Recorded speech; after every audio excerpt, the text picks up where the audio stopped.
আমার প্রবলেম হচ্ছে যে আমার ফ্যামিলি দিক থেকে আমার বাবা বডি মিস্ত্রি ছিল গাড়ির বডি মানে গাড়ির হচ্ছে উনি মেকানিক। ওকে, নিজের ছিল বিজনেস ছিল। আর ছোটবেলা থেকে দেখে আসছি যে আমার বাবা ফার্স্ট একটা মহিলাকে বিয়ে করে। আপনার মা কি প্রথম স্ত্রী ছিলেন? আমার মা প্রথম ছিল। তো মহিলাটা ছিল আমাদের বাসার কাজের বুয়া বলে আমাদের বাসায় বয়স কত বা আপনি কোন ক্লাসে পড়ছেন? আমি অনেক ছোট, একদম ছোট। পরিবারের বড় সন্তান আপনি? হ্যাঁ, সবার বড়। আচ্ছা। তো ছোটবেলা থেকে এগুলো দেখতেছি। তো আমার মা অনেক সুন্দর। তারপর আর যে মহিলাটাকে আমার আব্বু বিয়ে করে উনি অনেক খারাপ দেখতে ছিল, অনেক মানে খারাপ বলতে খারাপ না, আমার আম্মুর কাছে ও কিছুই ছিল না। তো ছোটবেলা থেকে দেখেছি যে ওই কারণগুলোর জন্য আমার আম্মুকে অনেক টর্চার করা হতো। তো আমাদেরকে মানে বলতো যে মার সাথে থাকবা নাকি আমার সাথে থাকবা, মার সাথে থাকলে চলে যাও, কিচ্ছু দিব না, এরকম। মানে ছোটবেলা থেকে আমরা 3 বোন ছিলাম, এক ভাই, 4 জন, তখন তো ভাই ছিল না। এরকম মানে মারামারি দেখতাম, এগুলো দেখলে খুব ভয় পেতাম, কান্নাকাটি করতাম। তো এগুলো দেখতে দেখতে ছোটবেলা থেকেই আর কি নিজের মধ্যে কেমন যেন হয়ে গেছি, মানে কারোর সাথে কথা বলতাম না, খুব বদমেজাজি হয়ে গেছি। মানে এগুলো দেখতে দেখতে আর ভালো লাগতো না। আচ্ছা। পড়াশোনাটাও ঠিক মতো করতে পারি না। এত ভালো একটা আমার আব্বু এত ভালো বিজনেস করার পরেও দেখা গেছে এসএসসিটা দিলাম আমার আম্মু নিজের মানে গোল্ড রিং সেল করে তারপর আমাকে করে এক্সাম দেয়। তো তখন ফার্স্ট আমি নাচ শিখি। শেখার পর দেখলাম যে ওইখানে অনেক মেয়েরাই নাচে প্রোগ্রাম করে। আবার চিন্তা করতাম যে প্রোগ্রাম করতে যাব, বাবার সম্মানটাও তো দেখতে হয়, মানুষ খারাপ বলবে। তো এই জন্য আর ওইরকম প্রোগ্রাম করতাম না। হাতের কাজ শিখলাম ওইখান থেকেও ভালোই। ওইখান থেকে আমাকে সার্টিফিকেট দিয়ে দেয়, মানে কারচুপি কাজের। ওইখান থেকে আমি সার্টিফিকেট পাই। এটা কি এসএসসির পরে নাকি এসএসসির আগে? এসএসসির পরে। আগে না, কাজটা শিখি, হাতের কাজটা শিখি এসএসসির আগে, মানে সমসাময়িক সময় আর কি। ওকে, হ্যাঁ, এগুলোর মধ্যেই। তারপর পার্লারের কাজ শিখি। মানে মোটামুটি বলা যায় যে আমার একটা জেদ ছিল যে আমার বাবা যাই করছে আমি এমন কিছু করব, পড়াশোনাটা তো আর সম্ভব হচ্ছে না, আমি এমন ভাবে মানে আমার কাছে পড়াশোনা ছাড়া এমন কিছু বাদ দিব না যেটা আমি পারি না। তো মোটামুটি আমি সবকিছুই পারি আর শিখেছিও। তারপর ওই নাচ যখন শিখতাম ওই সব কাজের পাশাপাশি নাচটা রাখছি। রাগ উঠলেই আমি অনেক ভাঙচুর করতাম, আর সেটা ঘরেই, আর নিজের উপরে অনেক দেখা গেছে লাইক হাত পা কাটতাম। ওই ছোটবেলা থেকে রাগটা বাড়ে আর কি। আচ্ছা। আর বাড়তে বাড়তে এতই বাড়ে যে মানে এক পর্যায়ে দেখা গেছে যে ঘুমের ওষুধটা বেশি খেতাম। আচ্ছা। ঘুমের ওষুধটা বেশি খেতাম। মাঝখানে এমন হয় যে ঘুমের মানে ফার্মেসিগুলোতে একটা নিয়ম করে দেয় যে প্রেসক্রিপশন ছাড়া ওষুধ দিবে না। তো তখন মানে পাগলের মতো করতাম যে ঘুমাতে না পারলে, আমি এখনো পর্যন্ত ঘুমাতে পারি না, তো হাত পা কাটাকাটি করতাম, বিশেষ করে পায়ের হাঁটুর দিকটা কাটতাম যেন কেউ না দেখে।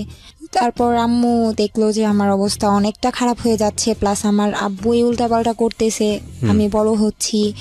এগুলো আসলে মানে একটা মেয়ের জন্য, একটা ফ্যামিলিতে একটা মেয়ের জন্য এই দিকগুলো অনেক খারাপ। যে ফ্যামিলিতে যদি কেউ শুনে যে বাবা এরকম করতেছে, সেখানে বিয়েতেও সমস্যা হয়, প্লাস মেয়েগুলোও মানে অনেক মানে যেমন আমি বিগড়ে যাচ্ছিলাম।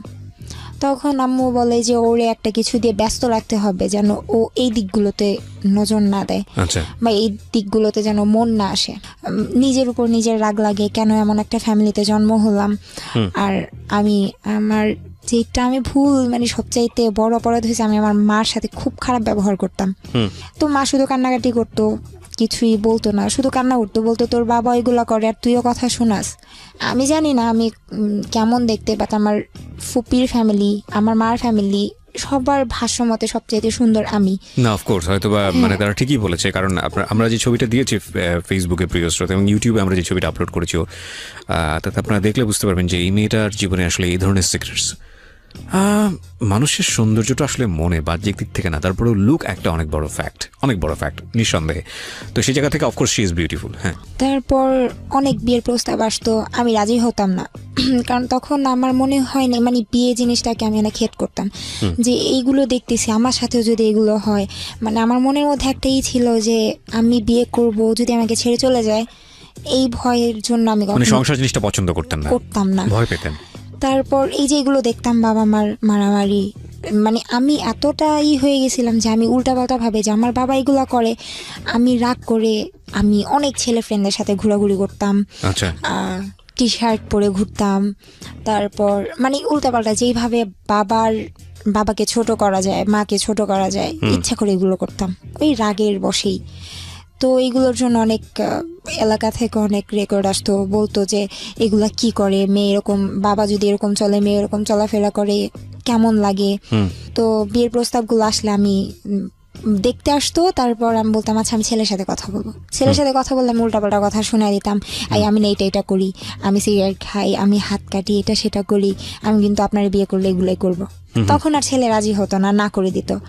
মানে ছোটবেলা থেকে একটা জিনিস ছিল যে আমি কখনোই টিচার দিয়ে পড়ি নাই। খো খেলার নাম শুনছেন? জি। ওই খেলাতেও আমি খেলছি, আর 2008 না যেন 9-তে পেপার আমার ছবি আসছিল, আমরা চ্যাম্পিয়ন হয়েছিলাম ওইখান থেকে স্যার ওরা সবাই বলে যে আমি তুমি পড়াশোনা করো। তো তারপর এসএসসি দেওয়ার পর আমি ভাবলাম যে না থাক, আর পড়াশোনা করে লাভ নাই, কারণ দেখা গেছে যে মার উপর অনেক চাপ পড়ে যাচ্ছে, মা এইখান থেকে সেখান থেকে টাকার ব্যবস্থা করতেছে। তো তখন পড়াশোনা বাদ দিয়ে হাতের কাজগুলো করতেছি, আর এই যে ফ্রেন্ডদের নিয়ে ঘোরাঘুরি। তখন মিরপুর 11:30-তে একটা জব পাই আমি, সেটা হচ্ছে সিকিউরিটি অফিসের। Security job? না সিকিউরিটি বলতে উনি আমাকে, অফিসটা ছিল সিকিউরিটি অফিস, তো ওইখানে আমাকে বলছে যে তুমি রিসেপশনে বসবা, শুধু তুমি। আপনি লেখাপড়াটা কি তখন অফ করে দিয়েছেন? হ্যাঁ, অফ করে দিয়েছি। কেন অফ করেছেন? এইসব আচরণের কারণে? এইসব আর দেখা গেছে পড়াশোনা চালাতে পারতেছি না, হচ্ছে না, কারণ একটা মেয়ের মানে টিচার ছাড়া অনেক কিছু লাগে, বই খাতা, তারপর সব কিছু, এই জন্যই আর পড়ি নাই। তো ওই অফিসে স্যার যেদিন আমাকে বলে, বলতে তুমি চাকরি করার জন্য আসছো? আমি বলছি জি স্যার। তুমি এতটুকু একটা মেয়ে, তুমি চাকরি করবা? জি স্যার, এতটুকু মেয়ে, আচ্ছা আপনি আমাকে দেখেন, যদি ভালো লাগে রাখবেন, না ভালো লাগলে নাই। তো উনি আমাকে বললো ঠিক আছে তুমি 1 সপ্তাহ ট্রায়ালে থাকো। তো থাকার পর স্যার আমাকে এত বেশি পছন্দ করে ফেলো, বলতেছে যে ঠিক আছে মমো তুমি এখন থেকে এখানেই থাকবা। তো ওইখানে জব করি। সায়দাবাদ থেকে মিরপুর 11:30 অনেকটা রাস্তা, আমি সেই সকাল ভোরবেলা বের হতাম, আর যেতে প্রায় 2.5 ঘন্টার উপরে লাগতো, তারপর ওইখানে জব করতাম। তো স্যার বলতো যে তুমি এত কষ্ট করে আসো, তুমি এখানে রুম নিয়ে চলে আসো। তো একটা জিনিস আমি কখনো আমার ফ্যামিলিকে ছেড়ে দিইনি, যে ফ্যামিলি থেকে বের হয়ে যাই বা আমি একা থাকবো, এটা কখনো করি। ওখানে কি বেসিক্যালি আপনার ফ্রন্ট ডেস্ক অফিসার ছিলেন আপনি, রিসেপশনিস্ট ছিলেন? আচ্ছা। তারপর ওইখানে 1 মাস জব করার পর তারপর এর চাইতে ভালো একটা জব পেলাম। মানে দেখা গেছে যে এটা অনেক দূর হয়ে যায়, সেক্ষেত্রে আমার স্যালারি ছিল ওই সময়, আমার স্যালারি বলেছিল 8,000 টাকা, উনি দিয়েওছে 8,000 টাকা। তারপর মানে বসুন্ধরাতে আসলাম, বসুন্ধরা সিটিতে আমার এক দাদা আমাকে জব নিয়ে দেয়।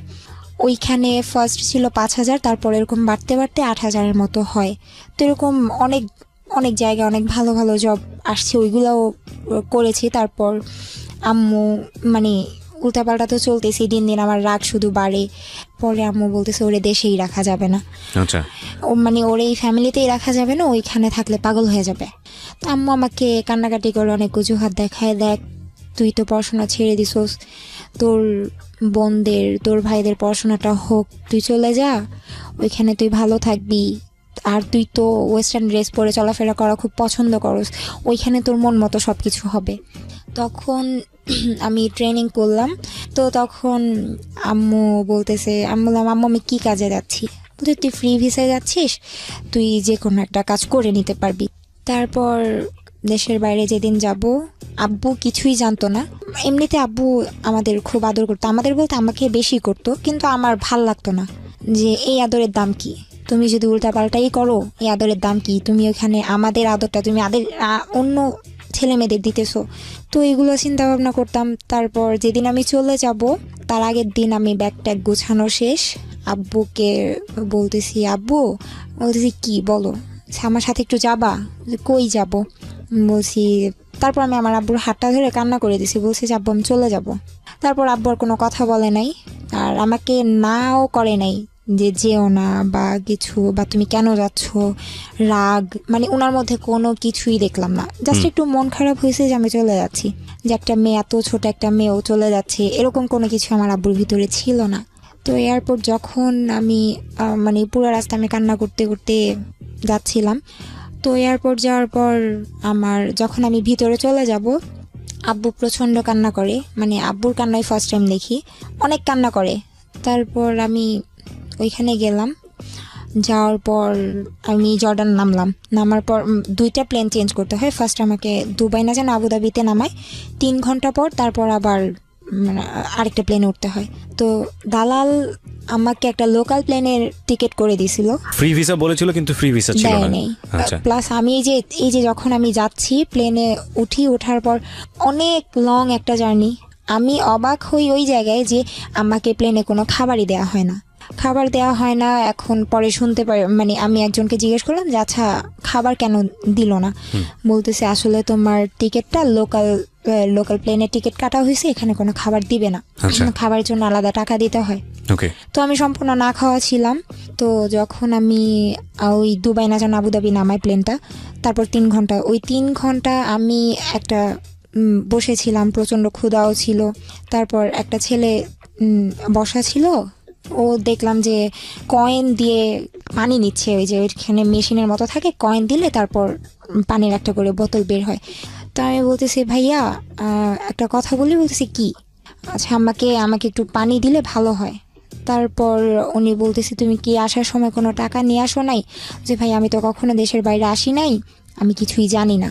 তারপর উনি আমাকে একটা পানির বোতল কিনে দেয়, ওইটা নিয়েই আমি ওইটা অর্ধেকটা খাই, আর বাকিটা আমার সাথে ছিল যে আমি আবার প্লেনে উঠবো, আবার কতটা রাস্তা কে জানে, আবার কার থেকে খাবার চাইবো বা পানি চাইবো। তো ওই সারা দিন প্রায় 6 ঘন্টার উপরে, দ্বিতীয় প্লেনে 6 ঘন্টার মতো না খাওয়া ছিলাম। তারপর একটা এয়ারপোর্ট নামায়, একজন এসে নাম ডাকার পর মানে আমরা যারা আছি তাদের সবাইকে নিয়ে একটা গাড়িতে করে চলে যায়। তারপর ওইখানে আমাকে ফার্স্ট একটা বাসায় দেয়া হয়। তো ওই বাসাটায় হয় মানে একটা প্রবলেম হয় যে একটা বাঙালি মেয়ে নিয়ে আসা হয়। ওইখানে এরকম হয় ফার্স্ট যখন কেউ যায় তখন তার কাজগুলো দেখা দেওয়ার জন্য আরেকটা মেয়ে আসে, যে সেও বাঙালি পুরনো। হ্যাঁ, ওকে, আমরা এখানে একটা বিরতি নেব প্রিয় শ্রোতা, সে কাজ সম্পর্কে বর্ণনা দিচ্ছিল। আমার একটা বাঙালি আসে, তো ও এসে আমাকে বলতেছে, মানে ও আমাকে দেখে অনেক খুশি, আমি অনেক খুশি হই যে আমি একজন বাঙালি পেলাম। পরে বলতেছে ও কি, ওর বাসা কি ওর দেশ কি ফিলিপাইন? পরে বলতেছে যে না, ও বাঙালি। মানে আপনাকে দেখে বলছিল যে আপনি ফিলিপাইনের কিনা? হ্যাঁ। তারপর বলতেছে বাঙালি। বউটা বলতেছে, মানে ওই লোকটার ওয়াইফ বলতেছে না তুমি দুষ্টামি করতেছো, বলতেছে না আমি দুষ্টামি করতেছি না, ও বাঙালি। তারপর যখন বাঙালির সাথে কথা বললাম তারপর উনি বিশ্বাস করলো। আর ওই মেয়েটা ছিল, মানে আমি যেই মালিকের বাসায় মানে কাজ করতাম, ওই মালিকের মার বাসায় এই মেয়েটা কাজ করতো, মানে মার বাসা থেকে এই মেয়েকে নিয়ে আসছে আমাকে কাজগুলো দেখা দেওয়ার জন্য। তো তখন মানে কাজ দেখায় দিচ্ছে 2 দিন 3 দিন, অনেক ভালো কাটলো। তারপর আমরা সবাই মিলে ওদের বাসায় বেড়াতে গেলাম, মানে আমার মালিকের মার বাসায়। ওই বাঙালি যে ছিল ওই বাসায় কাজ করে। তো এখানে যাওয়ার পর ও আমাকে ফোন দেওয়া হয়, বলে যে তোমার ফোন আছে? আমি বলছি হ্যাঁ ফোন আছে, কিন্তু সিম কার্ড তো নেই। তো সিম কার্ড কিনে দিল। তো মানে ওই মেয়েটা, ওই বাঙালিটা, ও আর আমি একসাথে রাতে ঘুমাতাম, মানে যখন ওই বাসায় বেড়াতে যেতাম। তো আমার মালিকের মানে বেবি হয়, তো অনেক ছোট, নিউবর্ন।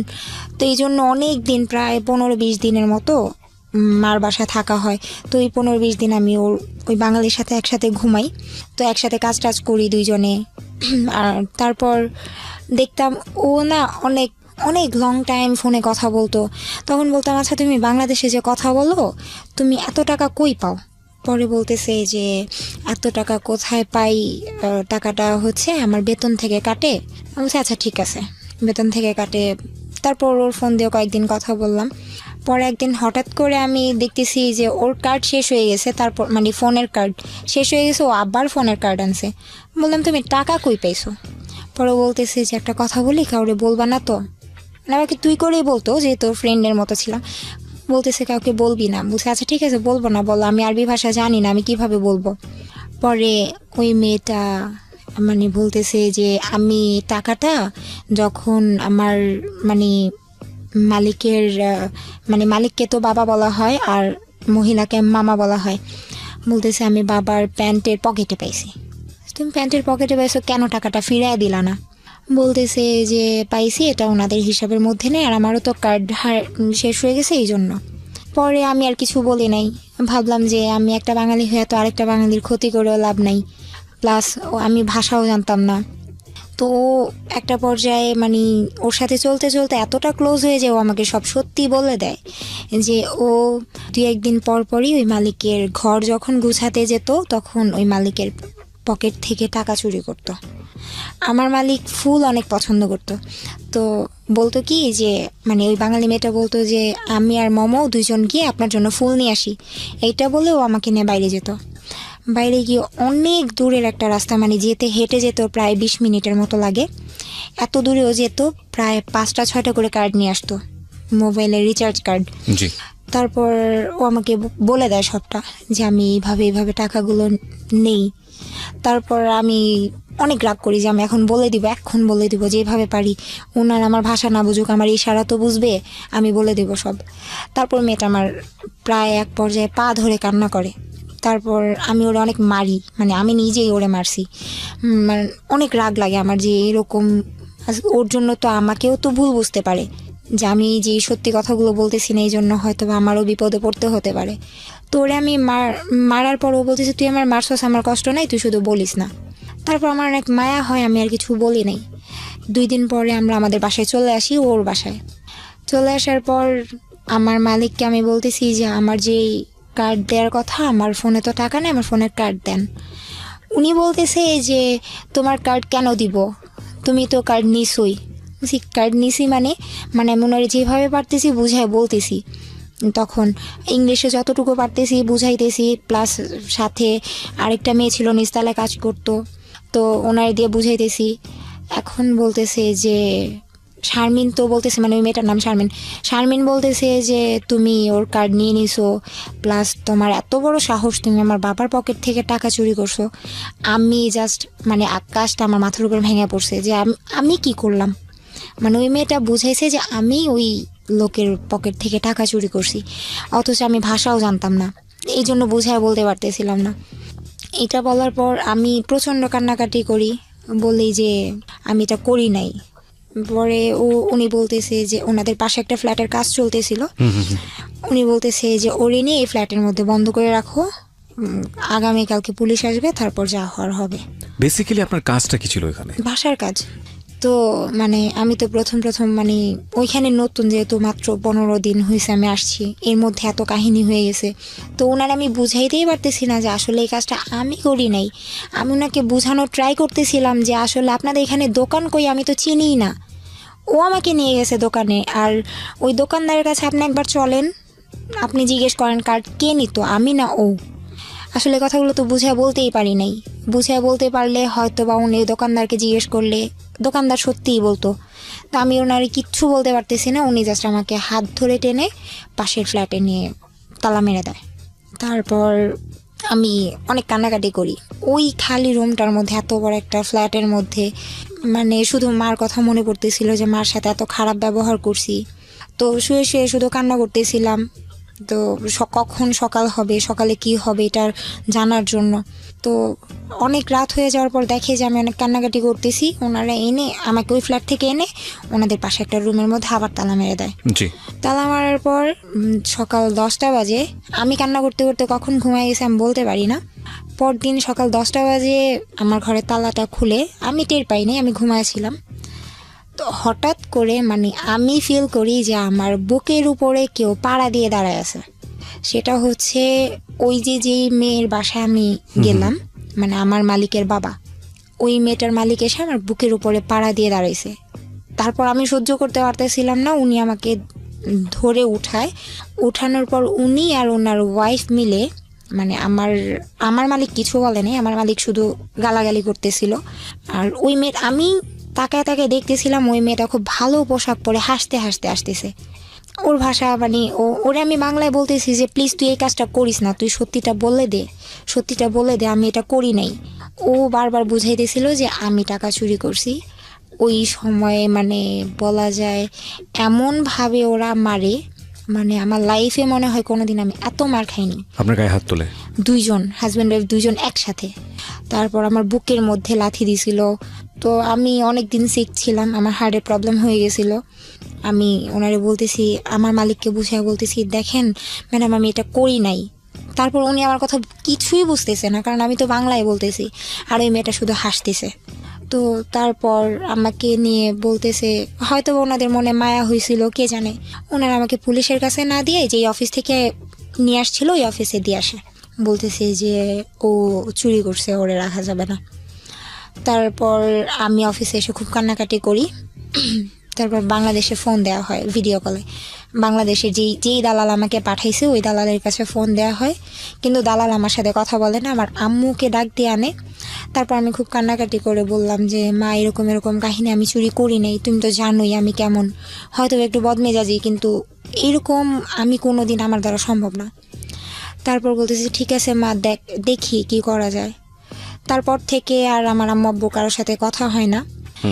তারপর একটানা 10 দিন ওই অফিসে, একটা অফিসের মধ্যে 3টা পুরুষ থাকে, 3টা পুরুষের মাঝখানে এইভাবে বসে থাকা, সারা দিন না খেয়ে বসে থাকা। রাতে এই 10 দিন আমাকে সারাদিন অফিসে রাখতো, আর রাত হলে মানে যে কোনো একটা বাসায় নিয়ে যেত। ওই বাসায় আমাকে বলতো যে রাতটা এখানে থাকো, সকালে আমি আবার নিয়ে যাব। তো এক এক বাসায় দিয়ে আসতো। আমার মনে আছে যে আমি এমনও বাসায় আমাকে দিয়ে আসছে যে বাসায় ওয়াশরুমের পাশে বিছানা করে শুতে দিছে। আর প্রচণ্ড ঠান্ডা ছিল, মানে শীতের দিন ছিল, আর ওই দিকে তো এমনিতে অনেক ঠান্ডা, মানে ওই অবস্থাতে সহ্য করতে পারতাম না। একটানা 10 দিন এরকম, মানে কোনো রকম খাবার তো খেতে পারতাম না, ঘুমাতে পারতাম না, অনেক ঠান্ডা ছিল। কারণ ওদের হিটার ছিল রুমের মধ্যে, আমাকে শুতে দিত ঘরের বাইরে ওয়াশরুমের পাশে, ওইখানে কোনো হিটার ছিল না। ওইভাবেই 10 দিন থাকার পর ওরা আমাকে বাংলাদেশে পাঠিয়ে দেয়। তারপর আবার এখান থেকে বাংলাদেশে পাঠানোর পর আবার বলতেছে তুমি আসছো 15 দিনের জন্য, আসছো 15 দিন পর তুমি আবার চলে যাবা। তো আবার আমাকে পাঠিয়ে দেওয়া হয়। তারপর আমি যে একেবারে যে বাসায় 3 বছর ছিলাম ওই বাসায় থাকি। তো ওই বাসার মালিক এমনিতেই খুব ভালো, মানে মহিলাটা অনেক ভালো ছিল। ওনার কাছে আমি সব কিছু বলি। ও তার সাথে বড় কথা, একদিন হয় কি, যে বাসা আমাকে মারধর করা হয়, ওই যে বাসার থেকে আমাকে দেশে পাঠানো হয়েছে, ওই বাসা একটা ছেলে ছিল। তো ওই ছেলেটা একদিন আমার হাত ধরে আমাকে বলতেছিল যে I like you, come with me, ওর সাথে ওর রুমে যেতে বলতেছিল। তো আমি ওই বাঙালি মেয়েটার দিকে তাকাচ্ছিলাম, আমি বলছি ও কি বলতেছে এগুলো, ওর সাথে আমি কিভাবে কি, মানে এটা কোনোদিনও সম্ভব না। ছেলেটা আমার হাত ধরে প্রচণ্ড রকমের টানাটানি করতেছিল। তারপর আমি ওর মার কাছে বিচার দিই এটা যে ও এরকম এরকম করে, হয়তো বা ওই রাগের বশেই আমার সাথে এরকম ব্যবহারটা করে, জানি না। তো তারপর যখন আমি নতুন বাসায় আসি, মানে বাংলাদেশ থেকে আবার যখন নতুন বাসায় আসি, তখন ওই মালিক বলে যে তুমি ওই বাসায় কেন থাকতে পারলা না, তোমাকে কেন রাখলো না। তারপর আমি সব কিছু বলি, সাথে ছেলের কাহিনীটাও বলি যে এই ছেলেটা আমার সাথে এরকম এরকম করে। পরে উনি বলতেছে যে আচ্ছা ঠিক আছে, আমার বাসায় কোনো ছেলে নেই, শুধু আমার হাজব্যান্ড আর আমার 2টা ছেলে হচ্ছে ছোট ছোট, আর একটা মেয়ে। তো ওইখানেও সেম আরেকটা বাঙালি আসে, মানে তার মার বাসায় যে কাজ করে ওই বাঙালি আসে আমাকে কাজ বুঝিয়ে দেওয়ার জন্য। তো ওই বাঙালিটা অনেক বয়স্ক মুরব্বী ছিল, উনি আমাকে কাজ টাজ দেখায় দেয়। তো ওই সময় আমাকে ফোন দেওয়া হয়, বলে যে তুমি ওয়াইফাই কাকে বলে, তখন আমি বুঝতাম না। তো এখানে আসার যখন বুঝি যে ওয়াইফাই কি, তখন আমি একদিন ওনাকে বলি যে ম্যাডাম আপনার, তখন তো মোটামুটি আরবি ভাষা জানি, তখন বলতেছি ম্যাডাম আপনার ওয়াইফাই পাসওয়ার্ডটা আমাকে দেন।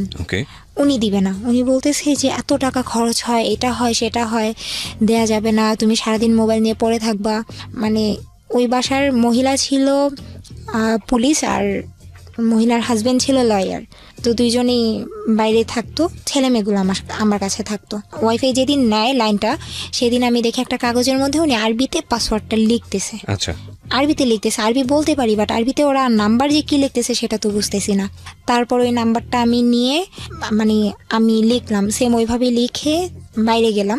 মানে ওই বাচ্চা মেয়ে যাকে আমি রাখতাম, ওই বাচ্চা মেয়েটা বলতেছে যে আমি চকলেট খাবো, বাইরে যাব।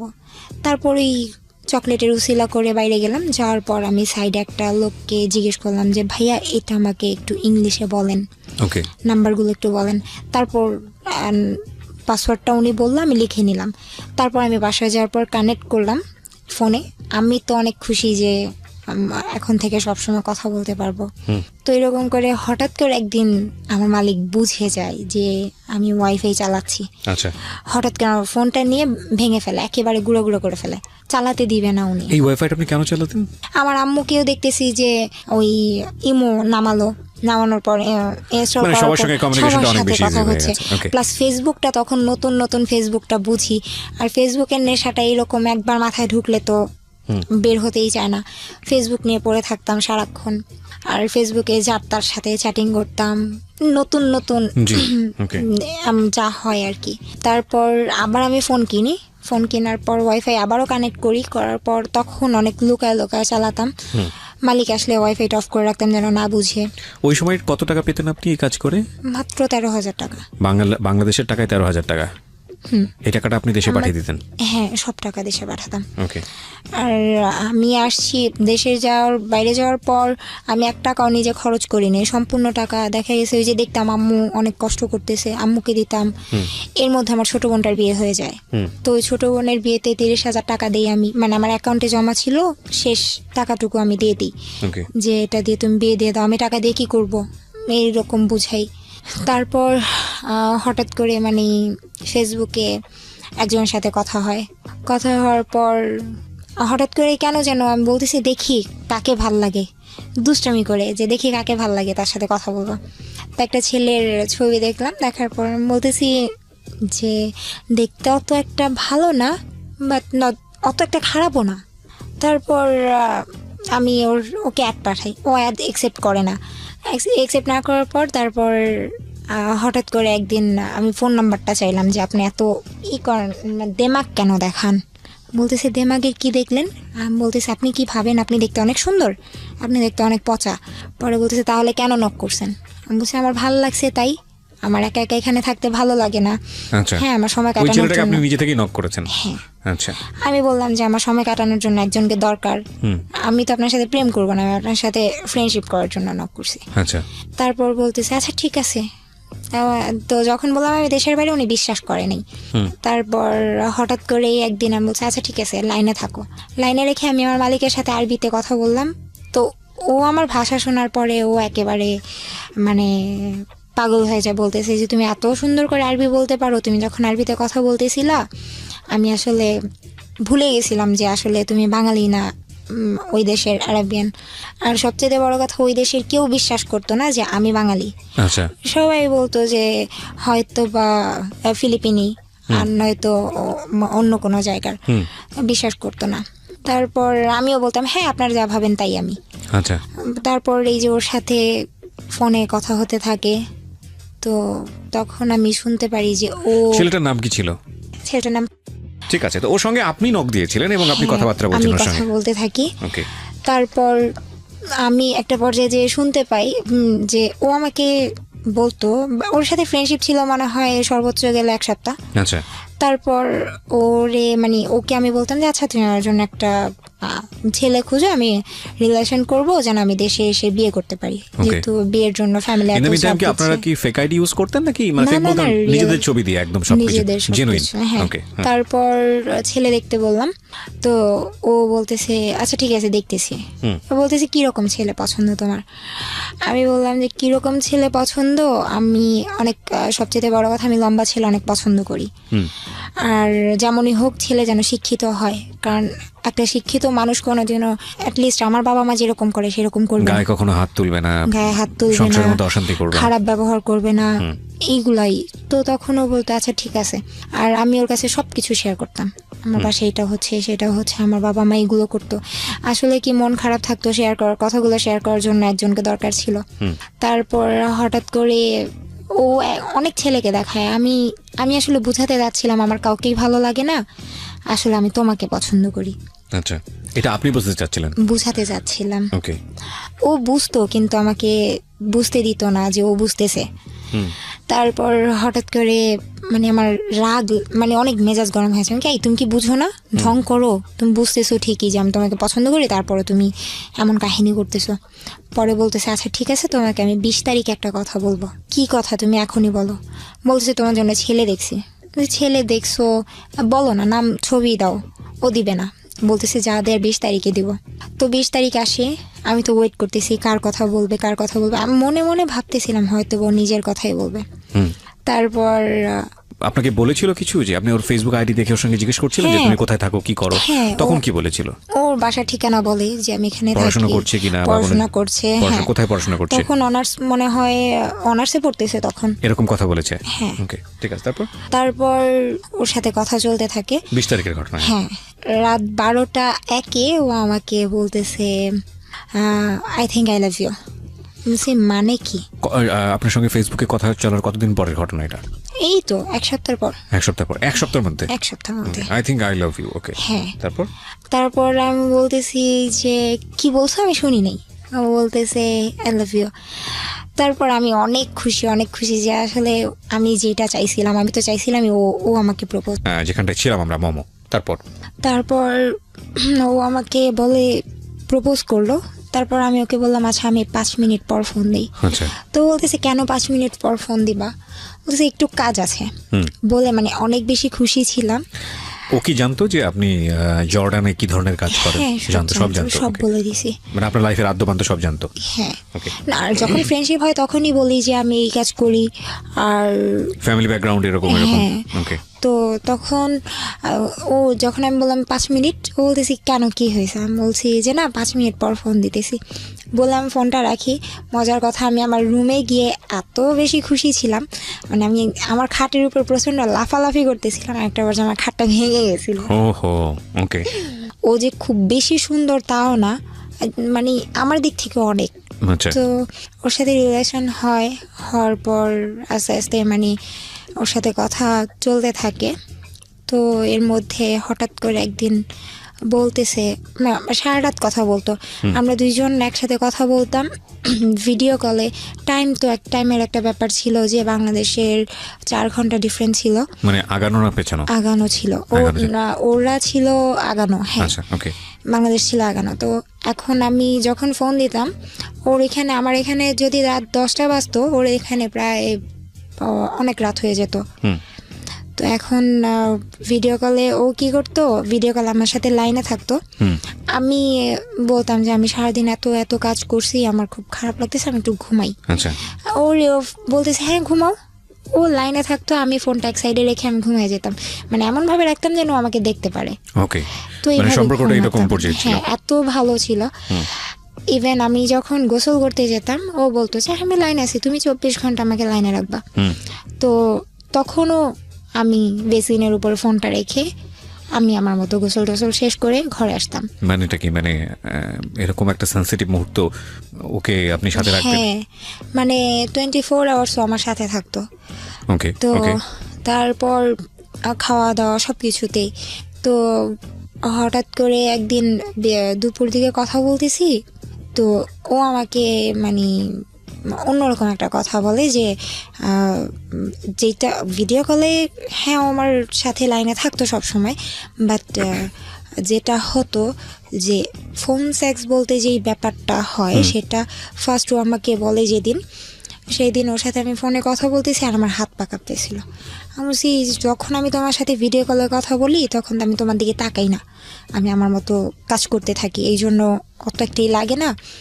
তো কথা বলতে বলতে হঠাৎ করে মানে আমার হাতে একটা ব্যাগ ছিল, ব্যাগের মধ্যে মানে ওই বাচ্চারা খেলে না, ওরা মনে হয় গ্লাস ভেঙে রেখে দিছিল।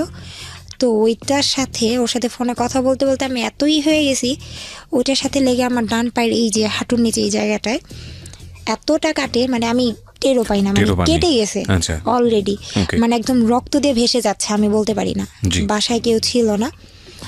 তো হঠাৎ করেই আমার এমন একটা অবস্থা, ওর আমি বলতেছি আচ্ছা আমি একটু আমার কেমন যেন লাগতেছে, বলতেছি কি হয়েছে, আচ্ছা পাটা এত গরম লাগতেছে কেন।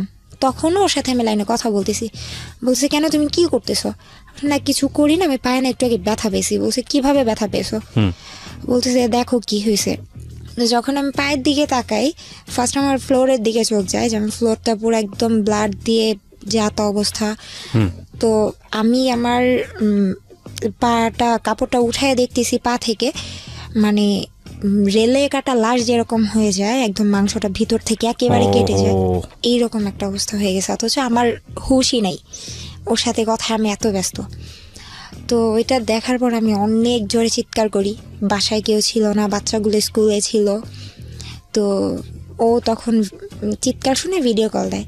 তো ভিডিও কলটা আমি রিসিভ করার পর ওকে আমি দেখানোর পর ও কান্নাকাটি করতেছে, কি হয়েছে তাড়াতাড়ি পা বাঁধো।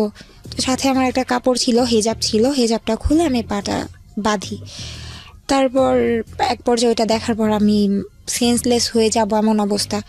ও শুধু আমার ফোনটা তো আমার হাতেই ছিল, ও ও আমাকে বলতেছে যে গেটটা খুলো, চিৎকার করে আমাকে ডাকতেছে, মামা গেটটা খুলো, গেটটা খুলো। তুমি যদি এখন গেটটা না খোলার, যদি তুমি এইভাবে এই বন্ধ ফ্ল্যাটের মধ্যে যদি তুমি সেন্সলেস হয়ে যাও, হয়তো বা ব্লিডিং হতে হতে তুমি মারাও যেতে পারো। রাইট। তো আমি বারবার আমার পায়ের দিকে তাকাচ্ছি আর চিৎকার করতেছি। তারপর কোনো রকমের মানে পড়ে গেছি আমি মাটিতে। ও আমাকে ডাকতেছে, বলতেছে যে তুমি যদি এখন না উঠে গেটটা যদি না খুলো, তোমার সাথে আমার কোনো সম্পর্ক রাখবো না। এইটা শোনার পর আমি কিভাবে যে উঠছি আমি নিজেও জানি না, আমি গেটটা খুলছি। খোলার পর 4 তলায় আমার ফ্ল্যাটটা ছিল, আমি নিচে গেছি। নিচে যাওয়ার পর তারপর আমাকে ওই একজন দেখার পর আমাকে হসপিটালে নিয়ে যায়। তখন ও ফোনটা রাখে যে আমি হসপিটালে যাচ্ছি। ওই পর্যন্ত যতক্ষণ ওর সাথে কথা বলতেছিলাম ভালো ছিলাম। যখন হসপিটালে যাওয়ার পর আমার পায়ের কাপড়টা খুলে তারপর আমি দেখার পর একেবারে সেন্সলেস হয়ে যাই। ওকে। তো তখন ডাক্তার অনেক অবাক হয় যে তুমি এত বড় একটা অ্যাক্সিডেন্ট নিয়ে তুমি এখন এই মুহূর্তে এসে সেন্সলেস হইলা, তার আগে পর্যন্ত তুমি কিভাবে ঠিক ছিলা? বলছি আমি জানি না। না, এরকম শক্তি আছে, লাভের এরকম শক্তি আছে, এর চেয়ে বড় বড় শক্তি আছে, আমি এটা আমার জানি জানা না। আছে। তারপর বাসায় আসার পর ওদের এখানে একটাই হচ্ছে যে যত বড় দুর্ঘটনাই ঘটুক ওরা চিকিৎসা করাবে, বাট তার 5 মিনিট পর থেকে কাজ করতে হবে। পা কাটা নিয়ে কাজ করতে হচ্ছে, হাঁটতে পারি না, সব কিছু করতেছি। তো ও তখনও পর্যন্ত ভিডিও কলে থাকতো সবসময় 24 ঘন্টা। তারপর দেখা গেছে এই যে জ্বর আসতো রাতে অনেক, এই কাটা পায়ের জন্য। তারপর ও লাইনে থাকতো, বলতো যে শান্ত হও, আমাকে সান্ত্বনা দিত, মানে অনেক 24 সাপোর্ট আওয়ার্স করতো। কোম্পানি যেটাকে বলে। হ্যাঁ। খেয়াল করবেন যারা শুনছেন, তারা খেয়াল করবেন, বিশেষ করে টিনেজার যারা, মানে এই ফেসবুক, ইউটিউব, ভাইবার, হোয়াটসঅ্যাপ, ইমো বা আরও সকল যে অ্যাপ্লিকেশনগুলো আছে যারা ব্যবহার করেন র্যান্ডামলি, এবং এগুলো কি যারা সম্পর্কের বিশ্বস্ততার জায়গা, এগুলো তো আসলে টুল মাত্র না, একটা টেকনোলজি, এগুলোর তো কোনো দোষ নাই, দোষটা হচ্ছে আমাদের। সো সিক্রেটস যেহেতু, তার মানে বুঝতেই পারছেন ঘটনা অন্যদিকে মন নেবে। অবশ্যই খেয়াল রাখবেন যে সম্পর্কের যে জায়গাটায় ওরা আছে সেটা হচ্ছে সবচাইতে পবিত্রতম ফিলিংস, এবং সবচাইতে পবিত্রতম ফিলিংস বলতে আমি যেটা বোঝাচ্ছি না, সৃষ্টিকর্তার প্রতি যে ফিলিংস আমাদের থাকে সেটা হচ্ছে সবচেয়ে পবিত্র ফিলিংস। তারপরে যদি আমরা বলি যে প্রেম, প্রীতি, ভালোবাসার সম্পর্কের জায়গাটা, এবং সেটাও যদি রিলিজিয়াস জায়গা থেকে বলি সেটার একটা ডিফারেন্ট শেপ আছে, কিন্তু আমরা যদি ইন জেনারেলি বলি তাহলে মানুষের মনের মধ্যে যেই মারাত্মক রকমের ফিলটা জন্ম হয় সেটা ভালোবাসলেই জন্ম হয়, এবং সেটা দ্বিপাক্ষিকভাবেই যখন খুব অনেস্টির জায়গায় থাকে সেটা খুব চমৎকার একটা ফিলিংসের জায়গা। তো সেই জায়গাটায় আছে হচ্ছে গল্পটা, এবং খেয়াল রাখবেন এটা অনেকের জীবনেই ম্যাচ হবে। আজকের এই সিক্রেটসটা অনেকের সাথেই মিলে যাবে। বলুন তারপর সবসময় থাকতো ফোনে। আস্তে আস্তে সুস্থ হই। আর এইদিকে ওর প্রতি আমি এতটাই অ্যাডাক্টেড হয়ে যাই যে আমার এইদিকে কাজে মন নাই, কাজ করতে পারতাম না ঠিক মতো, ম্যাডাম এসে রাগারাগি করত। তো তারপর ওর সাথে মানে এরকম কথা হতো, আর কাজের অনেক তো ব্যাঘাত ঘটতই। তারপর আস্তে আস্তে না ওকে আমি দেখতাম যে রাতের পর রাত ও জেগে থাকতো, দিনের পর দিন জেগে থাকতো। তো একদিন আমি বলতেছি, আচ্ছা তুমি এত সারা দিন রাত না ঘুমিয়ে কেমনে থাকো? একটা মানুষ কিভাবে সম্ভব, কিভাবে তুমি এভাবে থাকো? পরে বলতো যে না, আমি তোমার অনেক লাভ করি, তোমার সাথে থাকতে পারি না, এটা সেটা, এই জন্য। তো আমি অনেক খুশি যে এরকম একটা মানুষ আমি পাইছি যে নাকি আমাকে অলওয়েজ সাপোর্ট করে। তারপর হঠাৎ করে একদিন দুষ্টামি করে বলতেছে, আচ্ছা তুমি যদি কখনো শুনো যে আমি ইয়াবা খাই, তুমি কি করবা? তো তখন আমি খুব বেশি চিৎকার করে কান্নাকাটি করি, আর নিজে নিজে বলতে থাকি যে কি করলাম আমি, এটা যে আমার লাইফে একজনকে লাভ করলাম, সেও ছেলেটাই বলছিল যে আমি যদি ইয়াবা খাই তখন কি করবা, মানে আমাকে বুঝাতে যদি। তো তখন আমি অনেক কান্নাকাটি করি। পরে বলছে, এই বোকা মেয়ে, শোনো, আমি অনেক সুন্দর করে গুছায় মিথ্যা কথা বলতে পারি। তো বলছি, গুছায় মিথ্যা কথা বলতে পারি মানে? বলছে, এই যে মাত্র মিথ্যা কথা বললাম, তুমি ধরতেও পারলা না, দুষ্টামি করলাম। তো এরকম মাঝে মাঝে অনেক কিছু দুষ্টামির মাধ্যমে আমাকে অনেক কিছু বলতো। তারপর ও বলতেছে, তারপর আমি বলতেছি আচ্ছা তুমি না ঘুমায় কিভাবে থাকো, তারপরে সত্যি কি তুমি আবার খাও? বলতেছে আরে বোকা না, আমি সব করি না। তারপর রিলেশন যখন আস্তে আস্তে ডিপ হতে থাকে, তো একটা পর্যায়ে ও আমার কাছে সবকিছু স্বীকার করে যে হ্যাঁ আমি এটা করি। তো তখন আমি বলছি দেখো আমি তোমাকে এতটাই লাভ করে ফেলছি, এখন তুমি যদি এর চাইতেও বড় কিছু করো আমি তোমাকে ছাড়তে পারবো না, বাট তুমি এটা ছেড়ে দাও। পরে ও মানে আমার সাথে রিলেশনের পর ও বলতেছে আমি এখন অনেক হ্যাপি, আমি আগে অনেক একা ছিলাম, তুমি আসার পর অনেক ভালো আছি।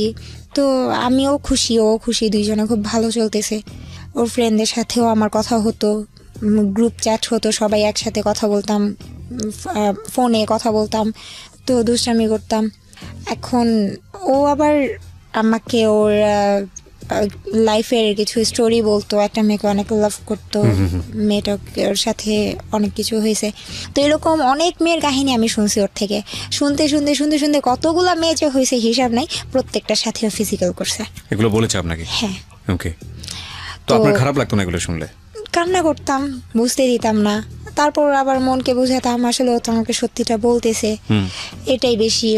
ও চাইলে আমাকে লুকায় রাখতে পারতো, হাইড করতে পারতো, আমি তো জানতেও পারতাম না, সমস্যা নাই। তো হঠাৎ করে একদিন এত রাগ লাগে, রাগটা ওর প্রতি না অন্যজনের প্রতি রাগ করে আমি কাচের একটা গ্লাস ভেঙে আমি আমার হাত কাটিয়েছি। আমার হাতে এখনো দাগ আছে, হাত কাটি। তো এটা নিয়ে অনেক রাগ করে যে খারাপ মেয়েরা এগুলো করে, এটা সেটা করে। আচ্ছা ঠিক আছে আর করবো না। ও বলতেছে যে তুই অন্য কোনো কারণে কাটোস নাই, তুই অন্য কোনো ছেলের জন্য কাটছস। 24 ঘন্টা তুমি আমার সাথে আসো, আমি অন্য কোনো ছেলের জন্য কেন কাটবো? তো এটা গেল। আরেকদিন মানে আমি রান্না করতাম ওর সামনে, মানে ওই যা করার আর কি, ডেইলি লাইফ 24 ঘন্টা সে সাথে থাকতো। ও আমার সাথে থাকতো। তো হঠাৎ করে একদিন রাতের বেলা কি নিয়ে যেন ওর সাথে আমার ঝগড়া হয়েছে।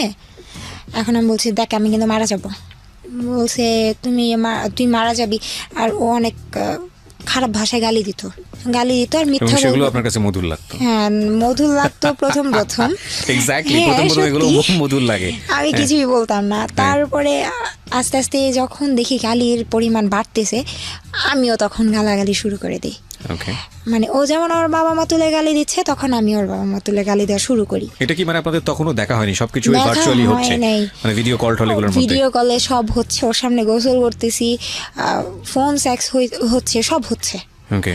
তো কিন্তু ওর সাথে আমার এখনো দেখাই হয়নি। ওকে, পয়েন্ট করবেন এগুলো, কারণ আমরা এই যুগেই বসবাস করি। ইনফ্যাক্ট আজকালকার যুগে একটা মানুষকে রিচ করা দেশের এই প্রান্ত থেকে বিশ্বের যে কোনো প্রান্তেই থাকুক না কেন, ইটস মানে টাইম ফ্যাক্ট, কয়েক সেকেন্ডের ব্যাপার। টেকনোলজি আমাদেরকে সেই জায়গাটায় নিয়ে গেছে। একটা সময় ছিল যখন আমরা শুনেছি এরকম আমাদের নানি দাদিদের কাছ থেকে, বাবা মায়ের কাছ থেকে, যে একটা ছেলে এবং একটা মেয়েকে প্রপোজ করতে মাসের পর মাস চলে যেত, বছরের পর বছর চলে যেত, রাস্তায় দাঁড়িয়ে থাকতে থাকতে স্যান্ডেলের তলা ক্ষয় হয়ে যেত, তারপরও সে প্রপোজ করার সাহসটা পর্যন্ত পেত না, এবং তারপর সে সম্পর্ক মোড় নিতে তো আরও সময়ের ব্যাপার। কিন্তু এখন বিষয়টা এরকম হয়, সম্পর্কে মোড় নেওয়া, তারপরে বিবাহ সাথী, তারপরে ঘর সংসার, তারপরে শারীরিক সম্পর্ক, বিভিন্ন বিষয় থাকে না? তো এখানে বিষয়টা হয়ে গেছে এরকম যে আগে সব কিছুর আগে শারীরিক সম্পর্ক। কারণটা হচ্ছে এটা খুব সহজেই প্রপোজ করার পেছনের অন্যতম কারণটা হচ্ছে ছেলেটা যখন মেয়েটাকে বলছে, বা ভাইস ভার্সা যদি বলি, মেয়েটা যখন ছেলেটাকে বলছে, তখন কোনো দায় থাকছে না। দায় বলতে আমি যেটা বোঝাচ্ছি যে আমি যে কথাটা বললাম মেয়েটাকে বা ছেলেটাকে বললাম, যদি ছেলেটা মন খারাপ করে কিংবা মেয়েটা যদি মন খারাপ করে, তাহলে যদি সে কোনো অ্যাকশন নেয়, সে অ্যাকশনটা কত দূর পর্যন্ত যেতে পারে। এই জায়গাটায় আমাদের একটা প্রচণ্ড রকমভাবে সিকিউরিটি আছে যে ভার্চুয়াল বলা এইসব হয়, এবং ঠিক আছে, it's okay, let's do it, দরকার কি সম্পর্কে যাওয়ার জন্য। কিন্তু মূল কথা হচ্ছে একবার যদি আপনি এই সব জায়গাতে ঢোকেন এবং সেটা যদি বিশ্বস্ততার সম্পর্ক না হয়, কিংবা বিশ্বস্ততার সম্পর্ক না হয়েও যদি এরকম বিষয় হয়, যদি লস হয় তাহলে দ্বিপাক্ষিকভাবেই লস হওয়ার সম্ভাবনা আছে, সেই জায়গাটাও যদি না হয়, তাহলে এটা অনেক বড় একটা বিপদের কারণ হতে পারে। আমরা এ কথা বললেও যে কালকে থেকে এইসব সব কিছু বন্ধ হয়ে যাবে ইন্টারনেটের দুনিয়াতে, এটা আমি বিশ্বাস করি না। তবে কিছু মানুষ সতর্ক হবে, আর আজকের এই গল্পটা শুনলে অনেকেই সতর্ক হবে, এবং শুধু সতর্ক না, ভয়ানকভাবে সতর্ক হবে। সামনের দিকে আগাই।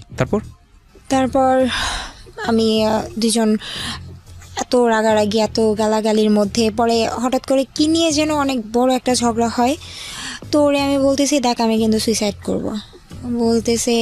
আর আমি একটু বলি যে আমার রুমটা ছিল, বাড়িটা ছিল ডুপ্লেক্স, ডুপ্লেক্সের নিচতলাতে ছিল বসার রুম, দোতলাতে ছিল শোয়ার রুম, আর দোতলার সাইডে আরেকটা মানে আলাদা করে ছাদের মতো করা, যেখানে সাইডে বাগান করা, আর আমার রুমটা ছিল তার পাশেই।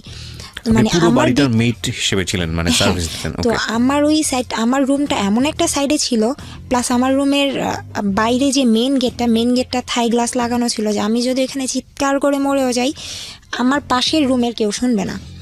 একটু দূরেতে ছিল রুমগুলো। তো ওরে আমি বলতেছি যে দেখো, বাড়িটা কি একজনেরই ছিল? হ্যাঁ, একজনেরই ছিল। মালিক কি করতেন বাড়ির? মালিক লয়ার, আইনজীবী ছিলেন। আচ্ছা, ওকে।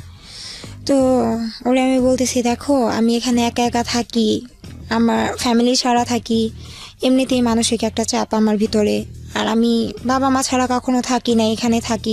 তোমাকে নিয়ে আমি হয়তো বা ভালো আছি, বাট তুমি এমন কিছু করো না যাতে আমার উল্টাপাল্টা আমার মরে যেতে ইচ্ছা করে। ওকে। তো ওরে আমি বলতেছি, ও আমাকে তুই করে বলতেছে, আমি তুই করে বলতেছি, আমি দেখ আমি কিন্তু মরে যাব। বলতেছে যে যা, তাতে আমার কি?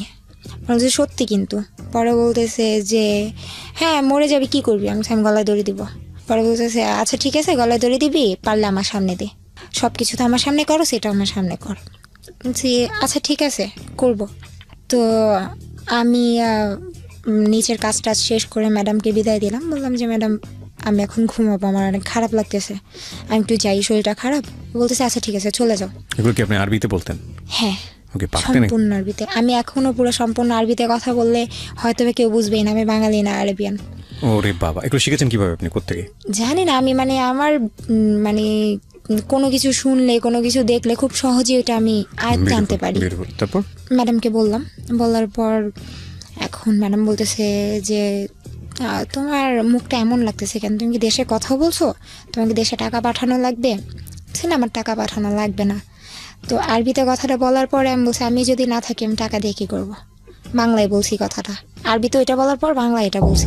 ওকে, আমরা এখানে একটা বিরতি নেব। প্রিয়সরা শুনতে যাচ্ছেন, আমি কথা না বাড়িয়ে তার কাছে আবারও ফিরছি। আমাদের চ্যানেলটির ঠিকানা হচ্ছে youtube.com/dfm904। আমি আবারও বলি youtube.com/dfm904। আনফর্চুনেটলি আমাদের কন্টেন্ট অনেকগুলো ফেক চ্যানেলে আপলোড হয়। আমি বেশ কয়েকটি চ্যানেলের নাম এখানে বলতে পারি, যেগুলো আমরা খুব কঠিনভাবে এখন মনিটর করছি। আমরা আপনাদেরকে বিনীতভাবে অনুরোধ করছি যে আপনারা আমাদের কোনো কন্টেন্ট নিজের চ্যানেলে আপলোড করবেন না, কেউ কোনো ব্যক্তিগত চ্যানেলে আপলোড করবেন না, বিশেষভাবে আপনাদেরকে অনুরোধ করছি। আর যদি এটা কন্টিনিউসলি করতে থাকেন তাহলে আমি যেটা দেখলাম যে আপনাদের অনেকেরই চ্যানেল আছে যেগুলো আপনারা আমার পুরনো অনুষ্ঠান যেগুলো ছিল অন্য রেডিওতে সেগুলো আপলোড করেছেন, এখানকারগুলো আপলোড করেছেন, আপনারা চ্যানেল অনেক দিন ধরে চালাচ্ছেন। আমরা যেটা করব, রিপোর্ট করে আপনার চ্যানেলটি বন্ধ করে দেবো, এবং সেটা আমরা আমাদের অথরিটি থেকে খুব সহজেই করতে পারি। আমরা চাচ্ছি আপনারা যারা এই কাজগুলো করেছেন অনেকদিন ধরে হয়তো এক ধরনের সার্ভিস দিয়ে গেছেন, পয়সাপাতি হয়তো ইনকাম করেননি অনেকেই এসব দিয়ে, তারপরেও আপনাদেরকে বিনীতভাবে রিকোয়েস্ট করছি আমাদের কন্টেন্টগুলো আপলোড না করার জন্য, কারণ এতে করে আমাদের নিজের যে চ্যানেলটি আছে সেটার সমস্যা হচ্ছে, বিভিন্ন রকমের লিগ্যাল প্রবলেম হচ্ছে। তো সেই জায়গাটা থেকে আমরা আপনাদেরকে বিনীতভাবে রিকোয়েস্ট করছি, যদি আপনারা আপনাদের নিজের চ্যানেলটি হারাতে না চান তাহলে আপনারা আমাদের কন্টেন্ট আপলোড থেকে বিরত থাকুন। ওকে, আমাদের চ্যানেলটি হচ্ছে www.youtube.com/dfm904। আমি আবারও বলছি youtube.com/dfm904। প্লিজ এই চ্যানেলটি ছাড়া অন্য কোনো চ্যানেল ঢাকা এফএম এর এই প্রোগ্রামগুলোর জন্য আপনারা সাবস্ক্রাইব করবেন না। ওকে, আমাদের চ্যানেলটি সাবস্ক্রাইব করার পরে অবশ্যই নোটিফিকেশনটি অন করে নেবেন, যেখানটায় ছিলাম। তারপর তো ম্যাডাম বলতেছে এই তুমি বাংলায় কি বললা, তুমি কি আমার গালি দিলা? তো বলতেছি যে ম্যাডাম আমি আপনাকে অনেক লাভ করি। ম্যাডাম আমাকে অনেক আদর করতো, কারণ দেখা গেছে আমি যখন ফ্রি টাইম থাকতো কাজের তখন আমি ম্যাডামের পাশে বসে থাকতাম। মানে আমার মায়ের মতো, আমার মাকে কোনোদিন এতটা সেবা করিনি যতটা ওনাকে করছি। আর আমি ওনাকে অনেক জ্বালাতাম, মানে ওনার ছেলে মেয়ে যেভাবে জ্বালাতো আমিও জ্বালাতাম। তো উনি বলতো যে আমার 3টা না 4টা ছেলে মেয়ে, 2 মেয়ে 2 ছেলে। তো উনি বলতেছে তুমি আমার গালি দিলা? বলছে আমার এত বড় সাহস আছে আমি আপনাকে গালি দিব? বলতেছে আচ্ছা ঠিক আছে যাও ঘুমাও। তারপর আমি বিদায় টিদায় দিয়ে ঘুমাতে গেলাম। তো তখন আমি বলতেছি, তখনও কিন্তু লাইনে অডিও কলে, মানে যখন সামনে কেউ থাকে তখন অডিও কলে থাকে, আর আমি যখন একা থাকি তখন ভিডিও কলে। এখন কি অবস্থা আছে? আপনার ফোনে কি আছো? না না, ওকে ফাইন, ফোন অফ হয়ে গেছে। তো তারপর আমি উপরে যাওয়ার পর মানে ম্যাডাম বুঝতে পারছিল হয়তোবা যে আমার মন খারাপ। তো আমি উপরে যাওয়ার 5 মিনিট পরে উনি আমার পিছিয়ে পিছিয়ে যায় আর আমার মেন গেটের দরজাটা নক করে। আমি বলছি আপনি কেন আসছেন? আমি গেট বন্ধ করে দিলাম, আমি তো ঘুমাবো। বলতেছে যে আচ্ছা তুই গেটটা খোলা রেখে ঘুমা, তোর ঘরের গেট লাগা কিন্তু এটা খোলা রাখ। কিন্তু আমি আমার রুমের গেট কখনো বন্ধ করতাম না, কারণ আমার রুমের গেট একটু সমস্যা হতো, বন্ধ হতো না, এই জন্য মেন গেটটা বন্ধ করে ঘুমাতাম। তো আমি বলতেছি ম্যাডাম কি করবেন আপনি? বলতেছে যে আমি এখানে বসে সীসা খাবো। আমি সীসা বানাতে পারি খুব ভালো করে। আপনি? হ্যাঁ, অনেক সুন্দর করে বানাতে পারি। সীসা কি ওদের দেশে লিগ্যাল না? সবাই খায়? হ্যাঁ, সবাই খায়। ওকে। তো সীসাটা পরে আমি বলতেছে আচ্ছা তুই তো ঘুমাতে যাবি, আমার সীসাটা বানায় দিয়ে যা।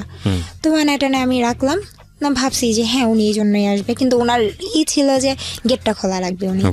তারপর উনি চলে যায়।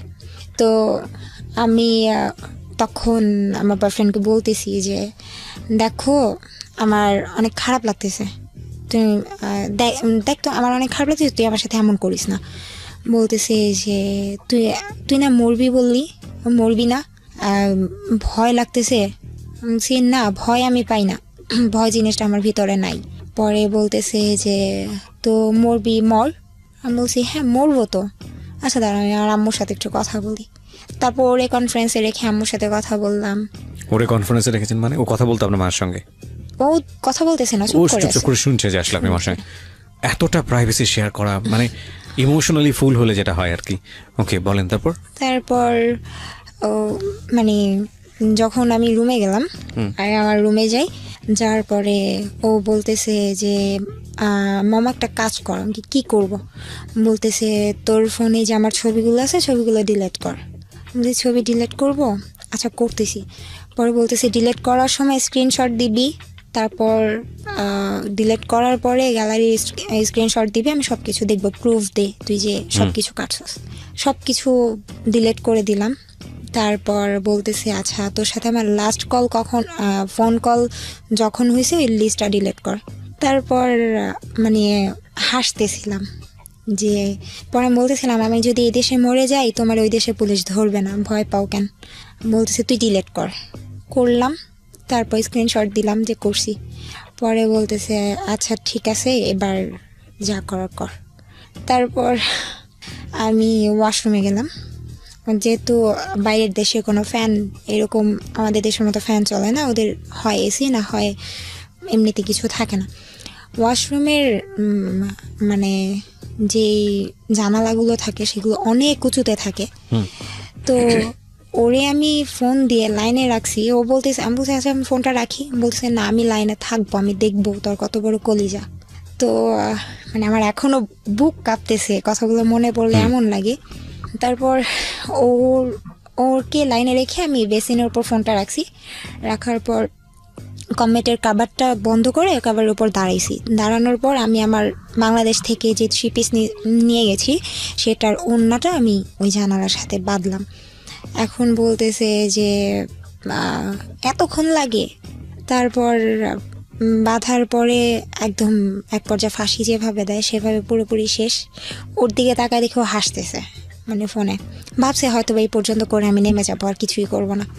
তারপর একটা পর্যায়ে আমি গলার মধ্যে ওড়নাটা ঢুকাই, ঢুকানোর পর আমি পাটা ছেড়ে দিই, ঝুলে যান? হ্যাঁ ঝুলে যাই। তারপর ও খুব চিৎকার করে, লাউড স্পিকার ছিল, আমি শুনতেছিলাম, দিল মামার নাম, ওইখান থেকে নাম তুই। তো আমি ওইখান থেকে যে নামবো, আমি তো পায়ের নিচে কোনো টুল দিয়ে নেই, আমি কমেটের উপরে দাঁড়ায় নিছি। এখন ওই পর্যন্ত পাটা আমার যাবে না, আমি নামতে পারবো না। আর আমি যে হাত দিয়ে ওড়নাটা খুলবো ওইরকম কোনো মানে স্কোপ ছিল না। তো আমার এমন অবস্থা হয়ে গেছে, ও ভয়ে ও ফোনটা কেটে দিছে। ও এটা ভয় পাইতেছিল যে কেউ যদি এসে দেখে ও লাইনে হয়তো ওর নামে কেস হবে, আর এই জন্য ও সবার আগে ওর ছবিগুলোর কলেজ সব কিছু ডিলিট করছে। করার পর জানি না হয়তো বা কপালে মরণ নাই তার, ওই যে ম্যাডাম রুম খোলা রাখছে, ম্যাডাম আসছে, আসার পর দেখতেছে যে আমার অবস্থা একেবারে খারাপ হয়ে গেছে। উনি তো চিৎকার দিয়ে সাথে সাথে এসে উনি কমেটের উপর দাঁড়ায়, তারপর কেচি দিয়ে ওনাটা কেটে ফেলে, কারণ খোলার মতো অত সময় ছিল না। তো আমাকে নামানোর পর আমি সাথে সাথে সেন্সলেস হয়ে যাই। তার কখন জ্ঞান ফিরছে আমি জানি না। তো ম্যাডাম মানে আমার জ্ঞান ফেরার পর আমাকে একটা থাপ্পড় দিছে, অনেক বলছে এইটা করার জন্য তুই উপরে আসছস। আমার মন বলছিল তুই উল্টাপাল্টা কিছু করবি, এই জন্য আমি গেটটা খোলা রাখছি, আজকের পর তুই কোনোদিন গেট লাগাবি না। তো এই ঘটনা ঘটলে তো মানে আমাদের মতো জায়গা হলে তো বাসা থেকে বের করে দিত। হ্যাঁ, কিন্তু উনি আমাকে অনেক আদর করতো, প্লাস উনি আমাকে যে নিছে ওনার বাসায়, ওনার অনেক টাকা নষ্ট করে নিতে হয়েছে। আর সবচাইতে বড় কথা, উনি আমার মায়ায় পড়ে গিয়েছিল। এটা আমি সবসময় শুনছি, সবাই আমাকে বলে যে আমি নাকি মানুষের সাথে অনেক মিশতে পারি, মানুষের মন জয় করতে পারি, জানি না। এটাও বলতো যে তুমি আমার মাকে মানায় চলতে পারবা। তো তারপর আমার যখন জ্ঞান ফিরে আমি ওকে ফোন দিই, ফোন দেওয়ার পর ওর মধ্যে কোনো ফিলিংস নাই। আবারও কথা চলতে থাকে, এরকম করতে করতে হঠাৎ আরেকদিন এমন রাগ লাগে, এমন ঝগড়া হয়েছে। আবার একদিন মানে এই ভালো চলতেছে, 24 আওয়ার্স আমার সাথে থাকতেছে, সব কিছু হচ্ছে, এর মধ্যে আবার এমন ঝগড়া হয়। আমি বলছি দেখ আমি কিন্তু আবার মারা যাবো, আবার সুইসাইড করবো। বলতেছে কয়বার করবি, কর না, তোর তো কিছু হয় না, তুই মরবি না। যে দেখো বেশি ভালো হবে না কিন্তু। পরে বলতেছে আচ্ছা তুই কী করবি কর।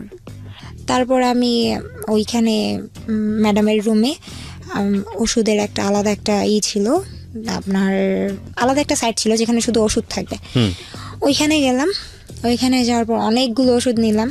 নেওয়ার পর তখনও বলতেছে তুই কী করবি, ভিডিও কল আমার সামনে কর, তুই করবি, আমার বিশ্বাস হয় না।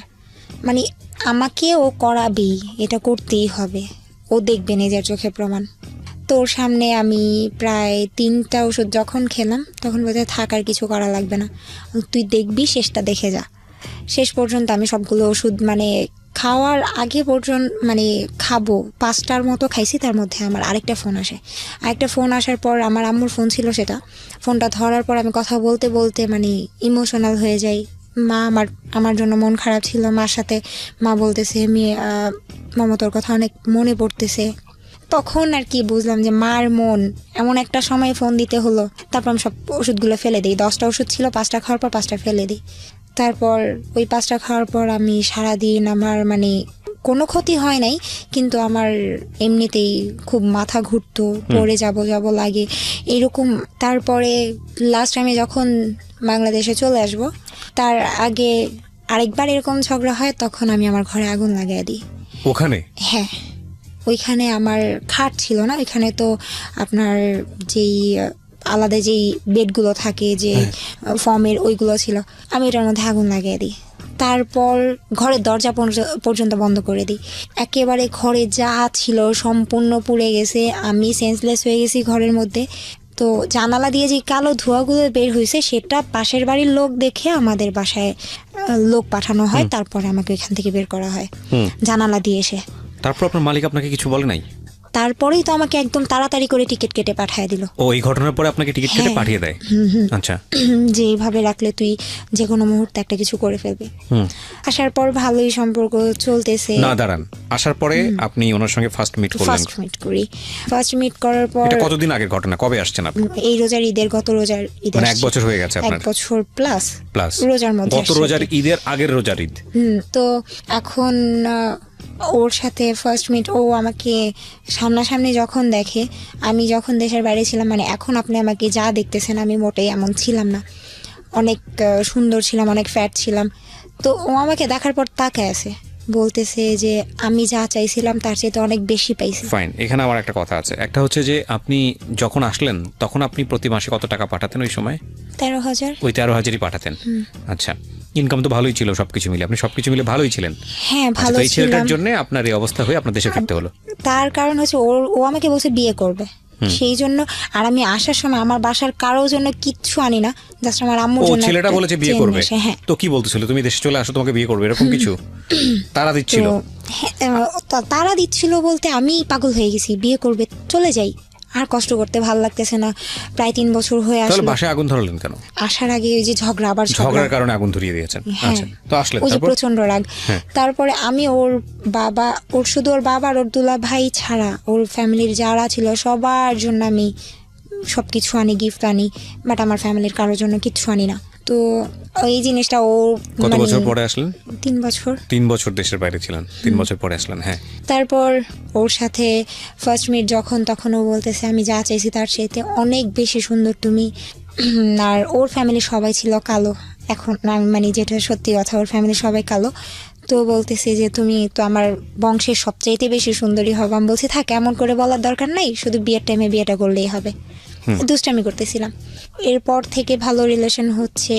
ফার্স্ট যেদিন আমাদের দেখা হয়, সবচাইতে মানে ইন্টারেস্টেড ব্যাপারটা হচ্ছে এটা যে ফার্স্ট দিনই আমাদের ফিজিক্যাল হয়ে যায়।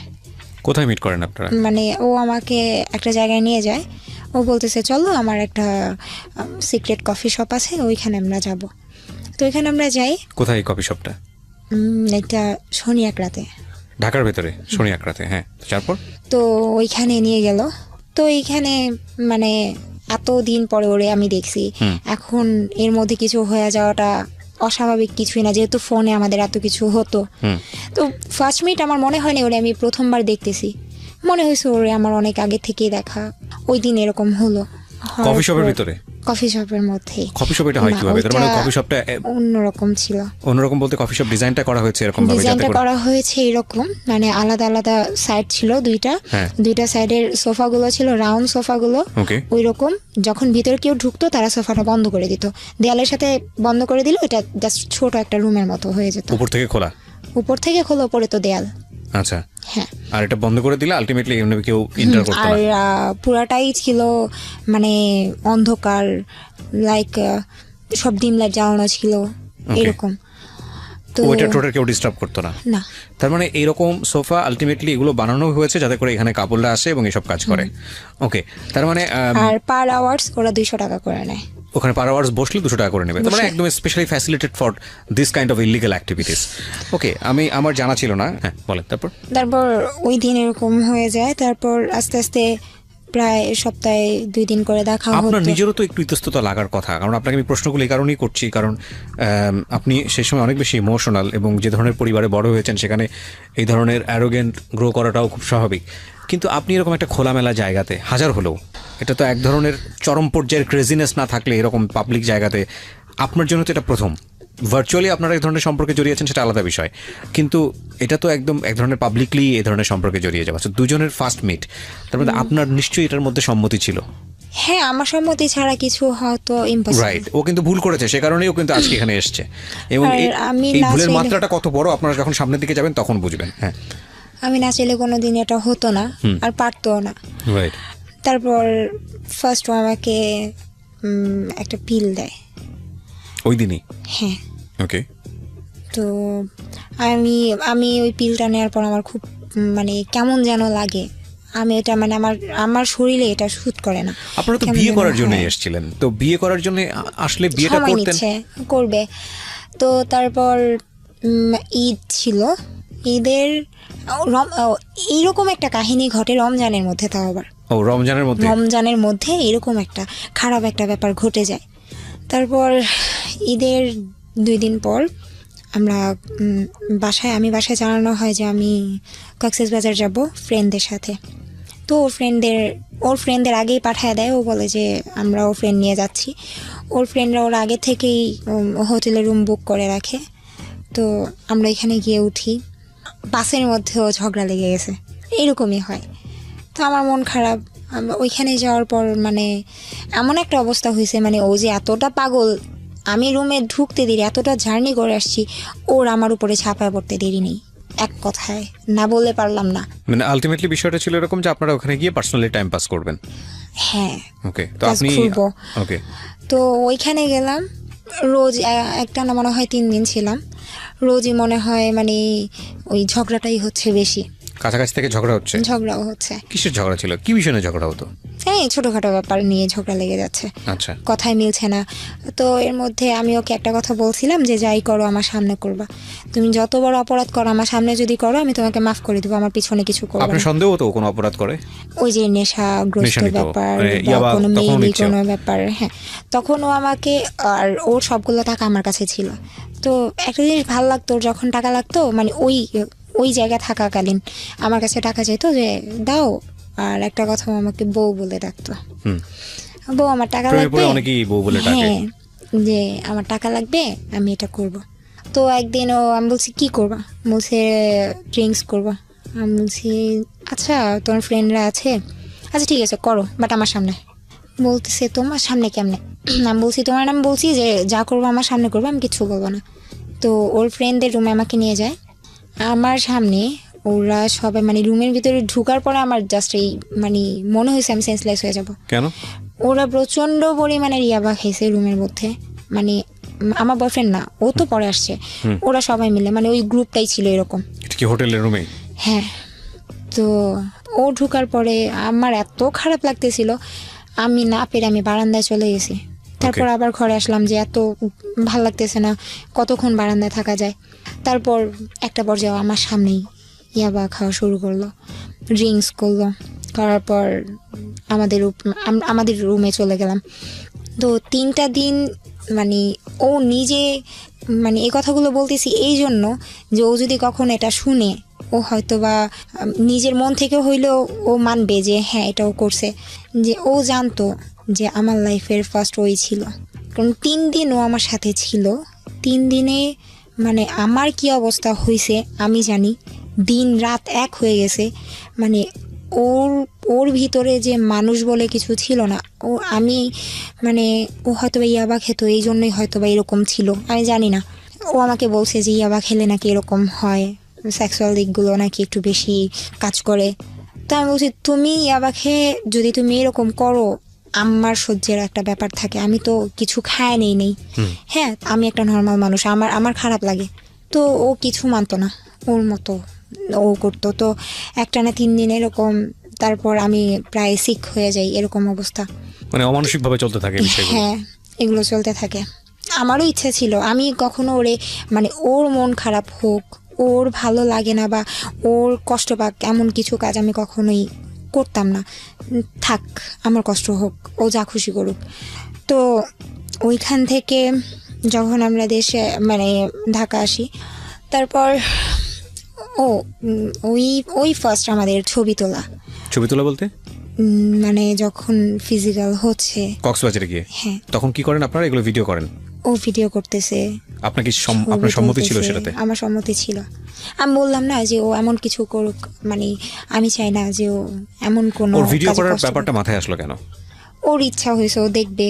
আচ্ছা, আমাদের দুইজনের একসাথে। ভিডিওটা কিসে হয়? ফোনে ভিডিও করে।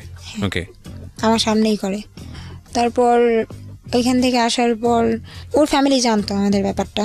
আচ্ছা। তো আমি ওর বোনকে একদিন নক করি, তো ওর একটা পর্যায়ে দেখি আমি আপনাদের মধ্যে সম্পর্কের অবস্থা এত বাজে, এত কিছু হচ্ছে, গায়ে আগুন ধরার মতো ঘটনা ঘটে যাচ্ছে। আপনি ঠিক আছে, আপনার নিজের একটা সম্মতি ছিল, আপনার বয়সও কম, আপনি গেলেন ওখানে, এরকম একটা সম্পর্কে জড়াচ্ছেন, সামনাসামনি সবকিছু দেখছেন, তারপরও এই ভিডিও করার যে ব্যাপারটা, এটা আপনি নিজে থেকে অনুমতি দিয়েছেন ওকে। আপনার একবারও চিন্তা হয়নি যে ভিডিওটা অনেক বড় একটা বিপদ ডেকে নিয়ে আসতে পারে? অনেক বিশ্বাস করতাম। দ্যাটস অ্যাকচুয়ালি হ্যাপেন, প্রিয় শ্রোতা। কেন বলছি?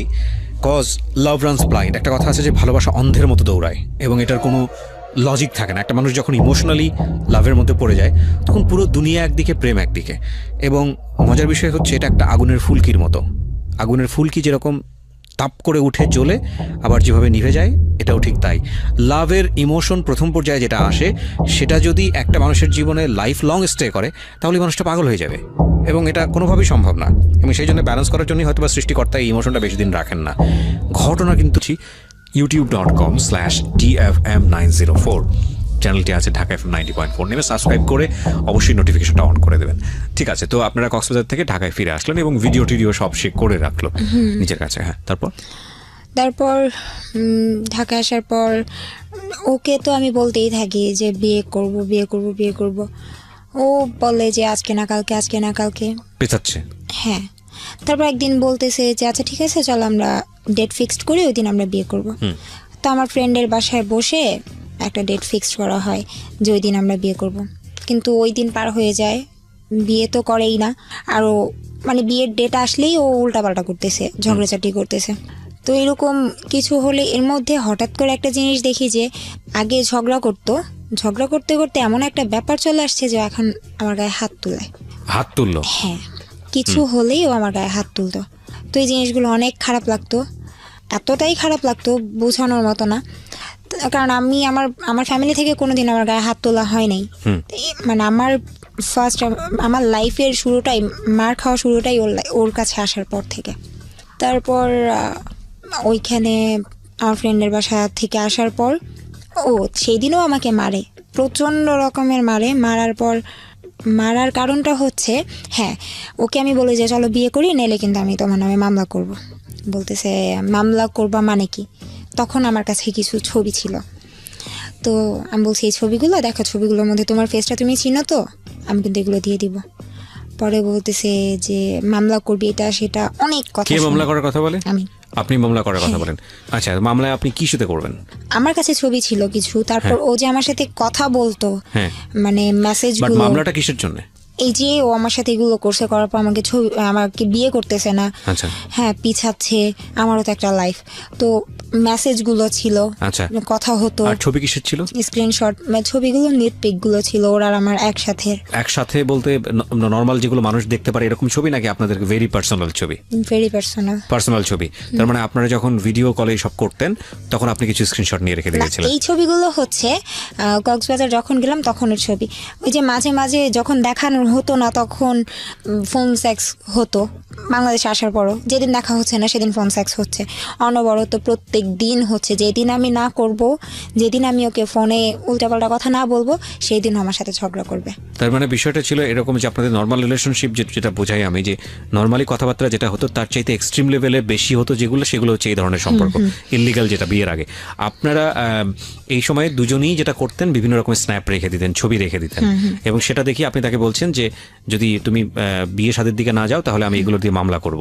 ওকে, তারপর আমরা ওকে দেখতেছি যে না, হচ্ছে না, ও আমার কোনো কথাই শুনতেছে না। মানে প্রচণ্ড রকমের ভয় দেখাই ওরে আমি, যে থানার সামনে যাই। আমি জানি আমি থানায় ঢুকবো না, আমি থানার সামনে পর্যন্ত যাই। আমি এখানে একটু থামাচ্ছি প্রিয় শ্রোতা। অনেকেই হয়তো রেডিওতে শোনার পরে অনেকেই হয়তো একটু আটকে উঠতে পারেন যে এটা এইরকম একটা কন্টেন্ট রেডিওতে এভাবে প্রচার করাটা ঠিক হচ্ছে কিনা। আমি আপনাদের সাথে বিনীতভাবে এই জায়গাটিতে বিনয়ের সঙ্গে যে কথাটি বলতে চাই, সমাজে বা আমাদের সোসাইটিতে এই জায়গাটি, ওই যে বিষয়টি এখন বলছে, যে শব্দটি বলছে বারবার, যে ফোন সেক্স কিংবা এই যে ভার্চুয়ালি যে বিভিন্ন রকমের ছবি আদান প্রদান এবং একজনের সঙ্গে ধরনের সম্পর্কে জড়িয়ে যাওয়া, তারপর বিভিন্ন রকমের জায়গাতে গিয়ে সেগুলো ভিডিও করা, এগুলো আমাদের সমাজে এখন, শুধু আমাদের সমাজে না, আমরা বলবো যে পুরো বিশ্বেই এগুলো এখন একটা ভাইরাল কন্টেন্ট, এবং এগুলো প্রত্যেকটা মানুষের জীবনেই কম বেশি হচ্ছে, এবং কিছু কিছু মানুষের জীবনকে চিরতরে ধ্বংস করে দিচ্ছে। এই জিনিসগুলো যে কতটা ভয়ানক হতে পারে, যে ধরুন আপনি আপনার স্ত্রীর সঙ্গে হয়তো বা পার্সোনালি কোনো একটা ব্যক্তিগত জায়গাতে গিয়ে এই বিষয়গুলো হয়তো বা আপনি রেখেছেন, হয়তো জীবনের কোনো একটা পর্যায়ে গিয়ে কিছু গোল্ডেন মেমোরি হয়তো নিজেরা দেখেই, হয়তো বা আপনার উদ্দেশ্য ভালো ছিল, আমি সহজ বাংলায় যদি বলি, এই ফোনটা, যে ফোনটাতে আপনি রেখেছেন বা যে ডিভাইসটাতে আপনি রেখেছেন, সেটা আপনার হাতছাড়া হয়ে গেল। এবং এটা কতটা ভয়ানক হতে পারে আপনার জন্য একটু চিন্তা করে দেখুন। আমরা ইমোশনালি এত বেশি এই জায়গাগুলোতে ইনভলভ হচ্ছি যে এটার নেগেটিভ ইম্প্যাক্ট কতটা হতে পারে আমরা সেটা জানছি না। দেখুন, আমার দায়িত্বের জায়গাটা এটা। আমি যখন অনুষ্ঠানটা করি তখন আমি এই কথাটা এই কারণেই বলছি যে কম বেশি আমরা সবাই এই জিনিসগুলোর মধ্যে আমরা ইনভলভ। আমরা যেন এমন কোনো বিপদগামী সম্পর্কে গিয়ে এইসব জিনিস চর্চা না করি যাতে করে এই জিনিসগুলো আমাদের নিজের জীবনের জন্যই দুর্বিষহ হয়ে যায়। অর্থাৎ এমন যদি চর্চা করতেই হয় তাহলে এমন কিছু সম্পর্ক বা এমন সিকিউর জায়গা থেকে চর্চা করা উচিত যেটা কোনোভাবেই আপনার ভবিষ্যৎকে ভয়ানকভাবে ঝুঁকির মধ্যে ফেলে দেবে না। আর ওর জায়গাটা এমন হয়ে গেছে, বিশেষ করে আজকে মমু যে কথাগুলো এখানে বলছে, দুজনের যে ঘটনাটা, আমার কাছে মনে হচ্ছে এটা একটা অস্বাভাবিক সম্পর্ক। প্রেমের সম্পর্কের চেয়ে বেশি চলে গেছে হচ্ছে শারীরিক সম্পর্কের দিকে। ম্যাক্সিমাম ও যেটা বলতে চাচ্ছে সেটা হচ্ছে শারীরিক সম্পর্ক।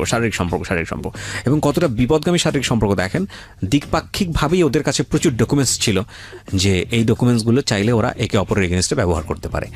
এবং এই ঘটনা আমাদের সমাজে শুধুমাত্র মমই ঘটনা না, এরকম অসংখ্য ঘটনা আমাদের সোসাইটিতে আছে, অসংখ্য ঘটনা। আমরা কিছুদিন আগেই, এবং এখনও চলতেছে, আমাদের খুব ওয়েল নোন একজন সেলিব্রিটির এরকম একটা ঘটনা আমরা আমাদের মিডিয়াতে ভাইরাল হতে দেখেছি।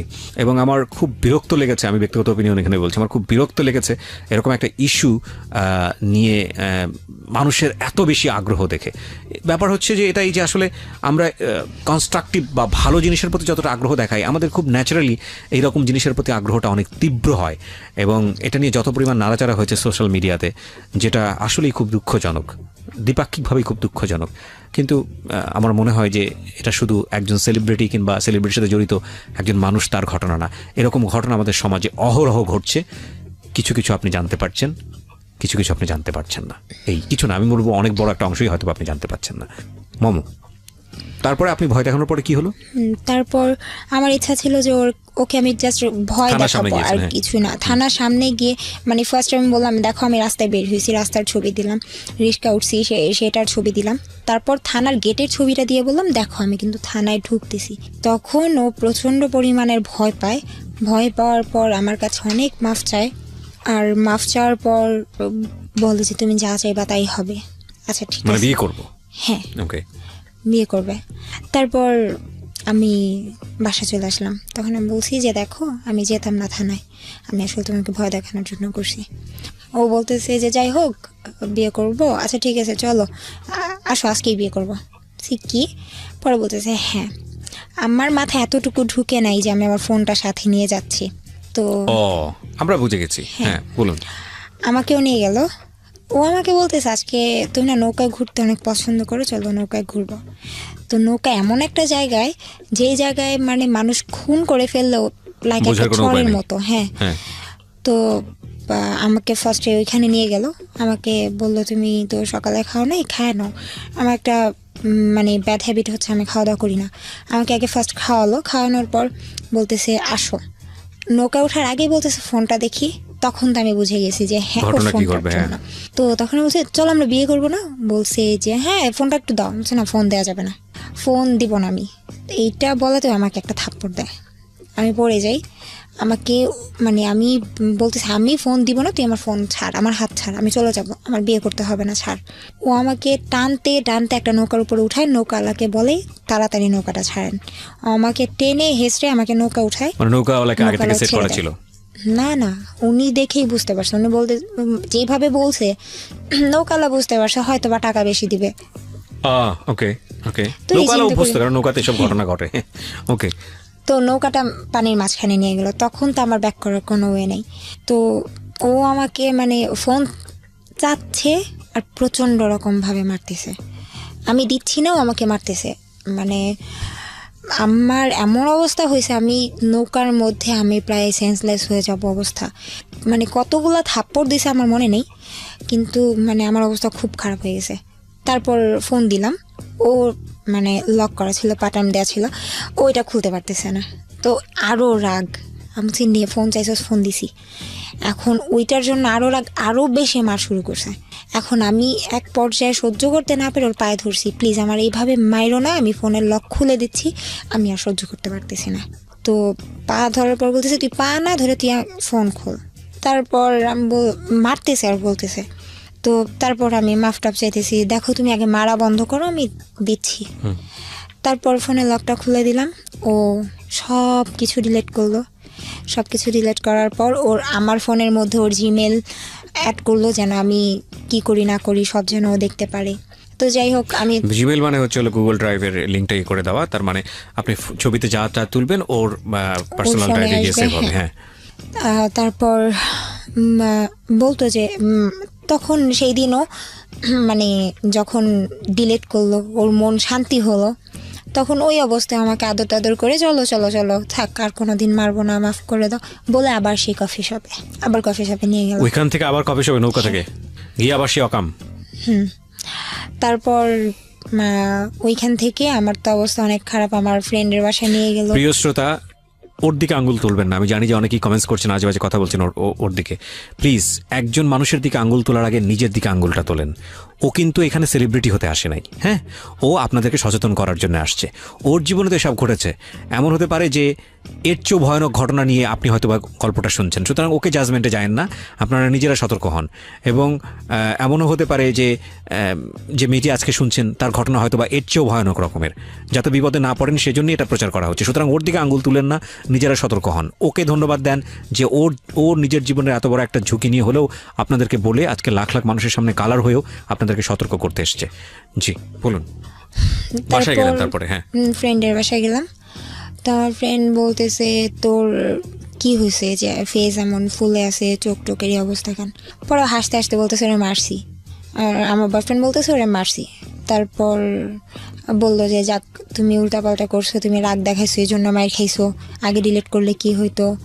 আমি বলছি তোমার ইচ্ছাই ছিল এটা না, তুমি আমাকে আনবা এগুলো ডিলিট করবা। তারপর গেল ওইখান থেকে, তারপর আবার বিয়ের ডেট দিল যে এই ডেটে বিয়ে করবো, আবারও করলো না। এরকম করতে করতে দিন যাচ্ছে আর ওর রাগ বাড়তেছে, কিছু হলেই গায়ে হাত তুলে। ইয়াবা তখনও নিচ্ছে? তখনও পর্যন্ত নিচ্ছে, আচ্ছা, তখন পর্যন্ত নিচ্ছে। ওকে শুধু ইয়াবাই নিত না অন্য ড্রাগও নিত? না শুধু ইয়াবা। আপনি দেখতেন ইয়াবা, কিন্তু আপনি তো জানতেন আমি না যে জানি না, কিন্তু ও প্রচন্ড পরিমাণে বিয়ার খায়, এখনো পর্যন্ত খায়। Okay fine. বিয়ার মানে কি শুধু নর্মাল বিয়ার না অ্যালকোহলিক বিয়ার? অ্যালকোহলিক। অ্যালকোহলিক বিয়ার, তার মানে সে ড্রিঙ্কসও করে। প্রিয় শ্রোতা 04904 জি, যেখানে ছিলাম। তারপর আমি গায়ে হাত তোলার বিষয় নিয়ে কথা গায়ে হাত তোলা শুরু করলো। তারপর হঠাৎ করে মানে এরকম বিয়ের ডেট পিছাচ্ছে। এর মধ্যে আমি একটা জিনিস বাদ রেখে আসছিলাম। আমি যখন দেশের বাইরে ছিলাম ও আমার সাথে চ্যালেঞ্জ করছিল আর ওর একটা ফ্রেন্ডকে নিয়ে, যে তুই যদি ওকে মানে কনভিন্স করতে পারোস তাহলে তুই যা চাবি তাই পাবি। কাকে কনভিন্স করতে পারি? ওর বুঝিনি। একটা ফ্রেন্ড, ওর এই ফ্রেন্ডটা অনেক সুন্দর।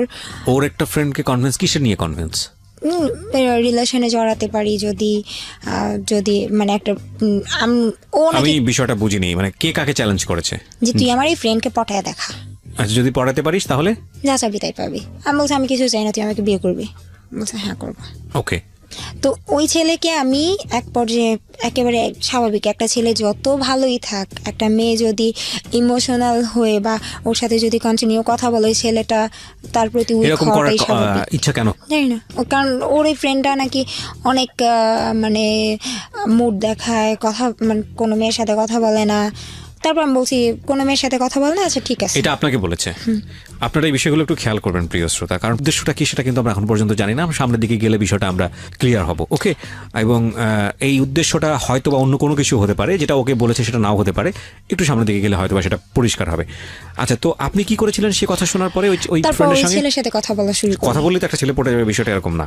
একটা না মানে কথা বলতে থাকি, ছেলে আমাকে জিজ্ঞেস করে তুমি রিলেশন আছে? আমি বলছি না আমার কোনো রিলেশন নাই, আমি একা একা থাকি।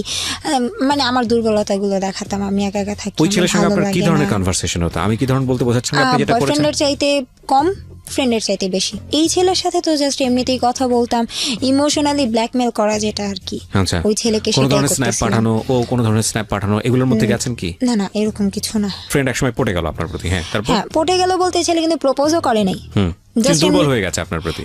মানে এমনিতে কথা চলতেছে, মানে আমি বুঝতেছিলাম হ্যাঁ এই ছেলেটা প্রপোজ করতে পারে, করবে। তার মধ্যে আমি দেখতেছি যে পাপ্পুর মন মেজাজ অন্যরকম। তখন আমি বলতেছি, তখন আমি এই ছেলেটাকে সব সত্যি বলে দিলাম যে আসলে দেখো ভাইয়া, আসলে আমাকে তোমার ফ্রেন্ড আমাকে বলছিল আমি চাই না, আমি পারি না এগুলা, আমি তোমারে হার্ট করতে পারবো তো না। এই ঘটনাটা আপনি এখন কেন বলতেছেন? মানে এটা দ্বারা কি বলতেছি আমি। তো তারপর ওই যে কেন আমি ওর সাথে কথা বললাম এইটা ওর মাথায় ছিল। হ্যাঁ, এখন আমি যখন ওই যে দেশের বাইরে থেকে যখন আসলাম, তখন একদিন ওর ফ্রেন্ডদের সাথে আমাকে পরিচয় করায় দিতেছে, ফ্রেন্ডের সাথে রাস্তায় দেখা হয়েছে। তো এই ফ্রেন্ডের সাথে দেখা হয়, যেই ফ্রেন্ডের সাথে আমি ফোনে কথা বলছি। তো এই ফ্রেন্ডের সাথে দেখা হয় সেদিন, ওই ফ্রেন্ডের নাকি বার্থডে ছিল। তো আমি জাস্ট বলছি ভাইয়া হ্যাপি বার্থডে টু ইউ। এটা আমি কেন বললাম, মানে এই ছেলের সাথে আমার ফোনে আগে কথা হয়েছিল, এই ছেলের সাথে আমি কেন কথা বলবো? এইটা বলছি এই জন্য, এই কথাটা বলার জন্য ও আমাকে যে কি করলো, সবার সামনে অপমান করলো, সবার সামনে, ওই ছেলের সামনেই, সবার সামনে। ছেলেদের সাথে কথা না বললে তোর ভাল লাগে না, এইটা সেটা। আমি খারাপ কি করলাম? ক্রেজি ছিল। এবং এটা খুব স্বাভাবিক যে ধরনের ড্রাগ নিত এবং যেভাবে ওর লাইফস্টাইল ছিল, সেখানে হয়তো এই বিষয়গুলো খুব স্বাভাবিক। একজন ড্রাগ অ্যাডিক্ট মানুষের সঙ্গে আসলে তার কাছ থেকে খুব নর্মাল আচরণ আশা করাটা খুব অপ্রত্যাশিত। তবে এটাও ঠিক যে ড্রাগ না নিয়েও মানুষ অনেক সময় খুব অ্যাবনর্মাল অ্যাটিটিউড করে, সেটার পেছনে অবশ্য অনেক কারণ থাকে। যাই হোক, তারপর মানে আমি কান্না করতে করতে এখান থেকে সরে আসছি, কারণ ওই অপমানগুলো নিতে পারতেছিলাম না এতগুলো ছেলের সামনে। তারপর এরকম কিছুদিন পর পর মার চলতে থাকে, মারামারি। তো ওই দিনও মারে, যে ফ্রেন্ডের সাথে দেখা হলো ওই দিন প্রচণ্ড মারে। তারপর হঠাৎ করে একদিন বলতেছে যে ও আমি এর মধ্যে আমার ভুলগুলো আমি বলে দিই, নেলে ও যদি কোনোদিন এটা শুনে তাহলে ও বলবে যে ওর ব্যাপারেই শুধু বলে গেছে, আমার ব্যাপারে বলি নাই। আমার দোষগুলো হচ্ছে এটাই যে আমি যখন ও আমাকে মারতো বা ও আমার সাথে এরকম খারাপ ব্যবহার করতো, আমি সহ্য করতে না পেরে আমি চাইতাম ওর থেকে সরে যেতে।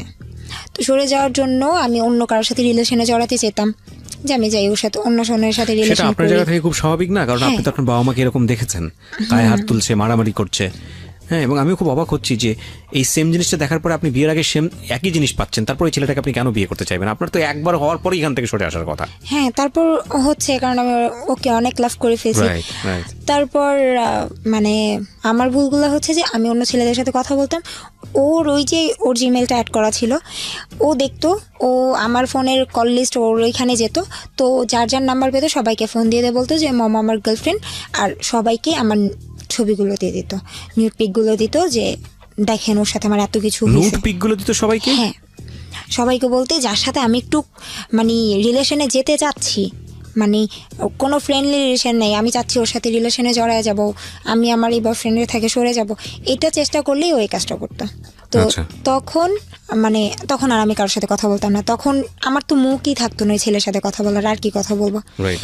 তারপর একটা পর্যায়ে গিয়ে আমি একটা জব নেই ওয়ারিতে, তো একটা ভালো একটা শপে জব নেই, ওইখানে আমার মানে যে ম্যানেজার ছিল একটা মেয়ে, আমার ভালো ফ্রেন্ড ছিল, আমার সাথে ঝগড়া হয়ে ও আমার এই ফ্রেন্ডকে এই ছবিগুলো দিয়ে দেয়, আমার এই ছবি। আমার ফ্রেন্ড, আমি মানে প্রচণ্ড রকমের কান্না করি, বলতেছে দেখ দেখ এটা তুই, কত জঘন্য দেখতে তুই, মানে এই কথাগুলো আমাকে বলে আমার ফ্রেন্ড। তো বলতেছে তোর এইভাবে কথাগুলো বলার কারণ হয়েছে এটাই, যেন তুই ভুল কেন করলি, তুই এটা কেন করলি। তো তখন আমি ওরে বলছিলাম, আচ্ছা তুমি যে কাজটা করছো, একটা মেয়ে আর একটা মেয়ের সুখ কখনো দেখতে পারে না, আজকে না হোক কালকে যদি ওর সাথে আমার ঝগড়া হয় আর ওর যদি এটা দিয়ে আমার সাথে ব্ল্যাকমেল করে, ঠিক তার কিছুদিন পরে মেয়ের সাথে আমার ঝগড়া হয়েছে, ওই মেয়েটা আমাকে বলতেছে তোর এগুলো আছে, তোর কি মনে আছে? আমার কাছে কিন্তু আছে, আমি এগুলো দিয়ে কিন্তু তোর অনেক ক্ষতি করতে পারি। আমার আর কিচ্ছু বলার ছিল না, আমি মাথা নত করে ওইখান থেকে চাকরি ছেড়ে চলে আসছি। তো আরেকটা ছেলের সাথে আমি রিলেশন করতে চাই, এরকম ওর থেকে আমি সরে যাব। তো একদিন আমার মনে আছে, সত্যি কথা, আমি ওই ছেলের সাথে রিস্কায় বসছিলাম, হাত ধরেই বসেছিলাম। রিস্কায় বসছিলাম বলতে আমি রিস্কা উঠতে পারি না, এখনো পর্যন্ত পারি না, আমার ভয় লাগে, তো আমি ছেলেটা হাত ধরে বসছিলাম। এটা ওকে আমি সত্যিটাই বলছি যে হ্যাঁ। তো এইটা জানার পর ওই ছেলেটাকেও আমার নিউড পিক দেয়, দেওয়ার পর ওই ছেলে আমার এলাকায় এসে আমাকে থ্রেট দিয়ে যায় যে এই তুই কারে বিলিভ করছস, কোন ছেলের সাথে রিলেশন করছস, আজকে আমি যদি চাই তাহলে তোর এমন অবস্থা করব, তোর প্রস্টিটিউশন করা ছাড়ার কোনো উপায় থাকবে না। এই ছেলেটা এইভাবে আমাকে গালাগালি করে যায়, তুই খারাপ, এটা সেটা এগুলো বলে। তারপর এই ইম্প্যাক্টগুলো খেয়াল করবেন প্রিয় শ্রোতা, যে ও কি পরিমাণ একটা জায়গায় বন্দী হয়ে গেছে এবং ওকে এই ছবিগুলো দিয়ে কি পরিমাণ ব্ল্যাকমেল করা হচ্ছে। একটা হচ্ছে যে শাস্তি দেওয়ার, একটা হচ্ছে পুরো জীবনটাকেই একটা খাঁচার মধ্যে বন্দি করে ফেলা, এবং সেই কাজটা কিন্তু এই ছেলেটা ওকে করছে, এবং ও ইমোশনালি বারবার এই ছেলেটার কাছে ফিরে আসতেছে, কোনো উপায় নেই বলে। হ্যাঁ, উই পোকা যেরকম আগুন দেখে আগুনের উপর ঝাঁপায় পড়ে, তারপরে দুটো পাখা হারায় সুরসুর করে ওখান থেকে ফিরে আসে অথবা মারা যায়, ওর অবস্থা হয়েছে ঠিক সেরকম। বলেন তারপর? তারপর ওর থেকেও সরে গেলাম। সরে যাওয়ার পর লাস্ট আমি একটা ছেলের সাথে রিলেশন করি, ওই ছেলেটা আমার সব জানতো, আমি ছেলেটাকে সব বলছি যে আমার এগুলো এগুলো হয়েছে, ও আমার সাথে এরকম ব্যবহার করে, সব কিছু জানার পর ছেলেটা আমাকে প্রচণ্ড রকমের লাভ করে। তো এই ছেলেটা মানে সব জেনে শুনে ও আমাকে প্রেম করতে চায় না, আমাকে বিয়ে করতে চায়। তো একদিন ওর সাথে আমি মিট করার পর মানে সব কিছু বলার পর আমি অনেক কান্না করি, মানে কান্না পেয়ে যায়। তো ওই ছেলেটা আমাকে বলে যে আমি তোমার সাথে প্রেম করব না, আমি তোমাকে বিয়ে করব। তো সেই দিনের পরে আরেকদিন মিট হয়, তখন দুষ্টামি করতে করতে সত্যি কথা যেটা, আমি ওই ছেলের গালে একটা কিস করি। ছেলেটাই বলছিল ওর ফ্রেন্ডদের সামনে, ওর ফ্রেন্ডরা বলতেছিল আমার ভাবি, বলতেছে তোর ভাবি হয় না, আমার বিশ্বাস হয় না এটা আমাদের ভাবি। পরে আমি বলছি কি করলে বিশ্বাস হবে, বলতেছে যে আচ্ছা তাহলে আমার ওর ভাইকে একটা কিস করেন তাহলে বিশ্বাস হবে। তো আমি তখন ওর গালে একটা কিস করি, সেটাও আমি ওরে বলে দিয়ে এসে আমি না এটা করে ফেলছি, আমি এটা করছি। তো তখন এটা নিয়েও অনেক কাহিনী, ওই ছেলেকেও জানা তাই শোনায়, তো এগুলো চলতে থাকে। তো একটা পর্যায়ে হঠাৎ করে একদিন মানে বলতেছে ওর নামে নাকি কোন জায়গা নিয়ে মামলা হয়েছে, ও এখন পলাতক, যে আমি এখন পলাতক আছি, আমি কয়েকদিন ঢাকার বাইরে থাকবো, তুমি টেনশন করো না, আমি সুযোগ পেলে তোমাকে ফোন দিব। আমি তো কান্নাকাটি শুরু করে দিছি, আল্লাহ এটা কি হইলো।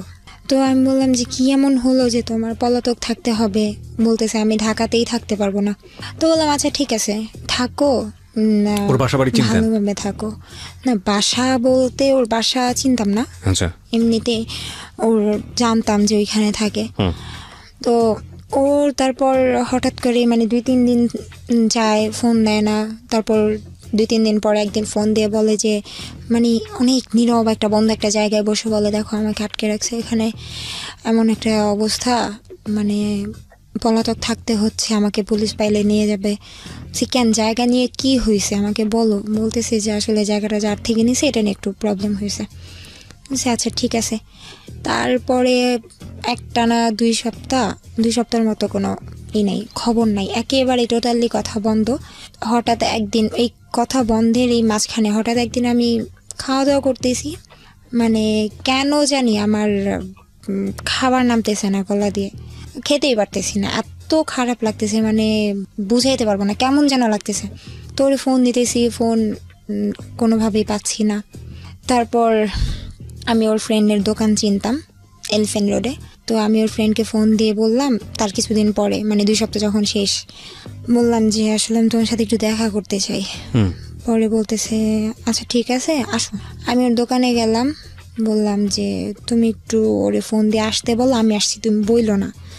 পরে বলতেছে আসতে বললে এখন তো পারবো না, আমার দোকান বন্ধ হলে তারপর আসতে বলবো, তুমি বসো।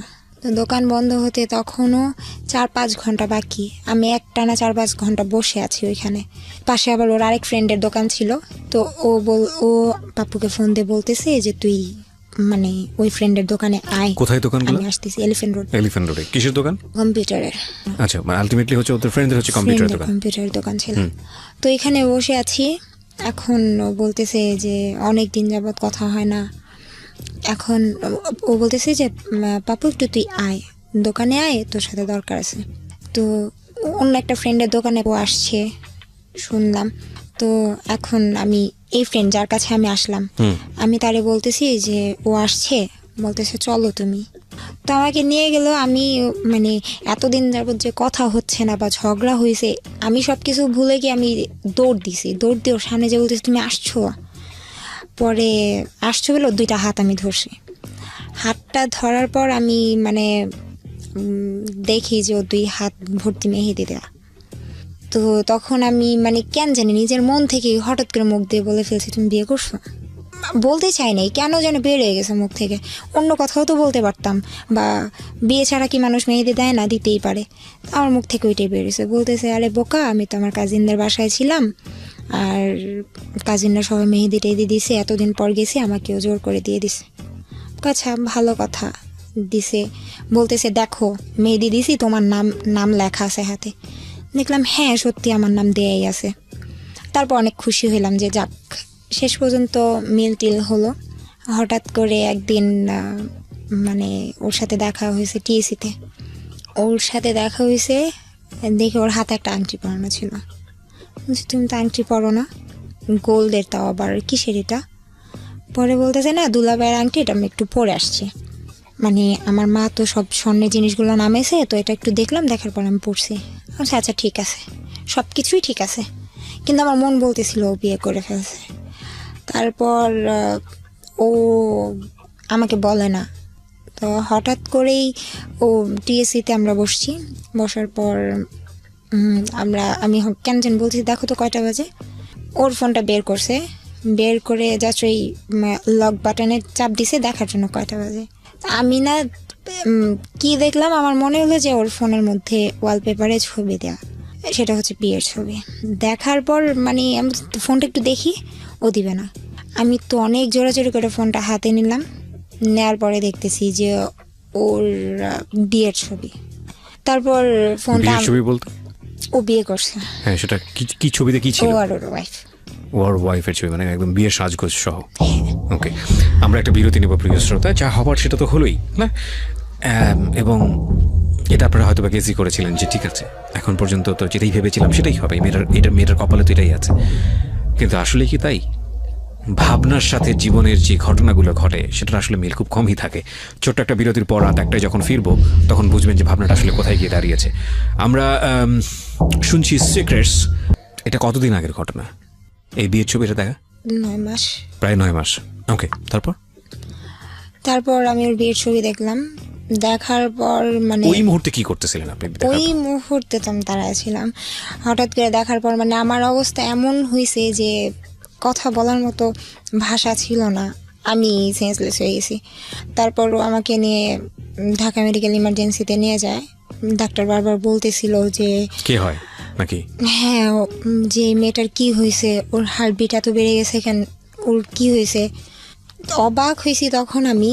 ওদের কাছে বলতেছিল যে এই মেয়েটার বয়ফ্রেন্ড বিয়ে করে ফেলছে, আমি ওর ফ্রেন্ড হই।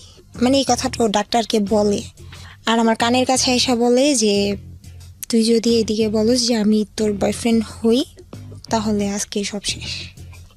এত কিছুর পরেও সেই ধরনের কথা বলতেছে? আচ্ছা, এবং আপনি সেটা শুনতেছেন, তারপর আপনি কি করলেন? চুপচাপ? আমি তো তখন স্যালাইন চলতেছে, তখন ডাক্তার আসলো। আসার পর বলতেছে যে বিয়ে করে ফেলছে। হ্যাঁ, তুমি কোন অংশে কম আছো, যে তোমার হারাইছে ও তোমার হারাইছে, তুমি কাউরে হারাও নাই, এরকম ডাক্তার ভাবে এগুলো সান্ত্বনা দিচ্ছে। তো ওর ফ্রেন্ডরা আসলো, মানে আমি বারবার ওর দিকে তাকাচ্ছি আর মানে কেমন জানি একটা ফিলিংস হচ্ছে, আর আমি অনেক কান্না করতেছিলাম। ডাক্তার বলছে তুমি যদি এইভাবে কান্না করো তাহলে তো তুমি এই বয়সে হার্ট অ্যাটাক করবা। তারপর এখান থেকে বাসায় যাই। বাসায় যাওয়ার পর মানে এরকম আবার ও আমাকে বোঝায় যে আমরা বিয়ে করব, যে এটা আমার মানে পরে শুনতে পারি যে ওর হাতে যে নামটা লেখা ছিল সেটা আসলে আমার যেই নাম, ওর নামের নাম ওর বউয়ের একই নাম। আমিও গেস করছিলাম আর কি। হ্যাঁ, আর ওর বউটা হচ্ছে ওর আপন মামাতো বোন।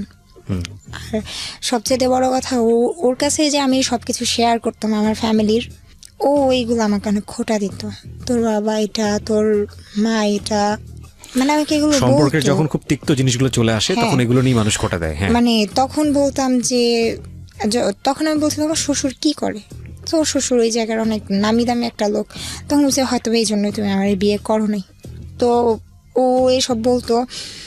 আর তারপর ওর you can no you can cry. আপনি আরামসে, আপনি যদি কাঁদতে চান কাঁদতে পারেন, কোনো সমস্যা নাই, রিল্যাক্স।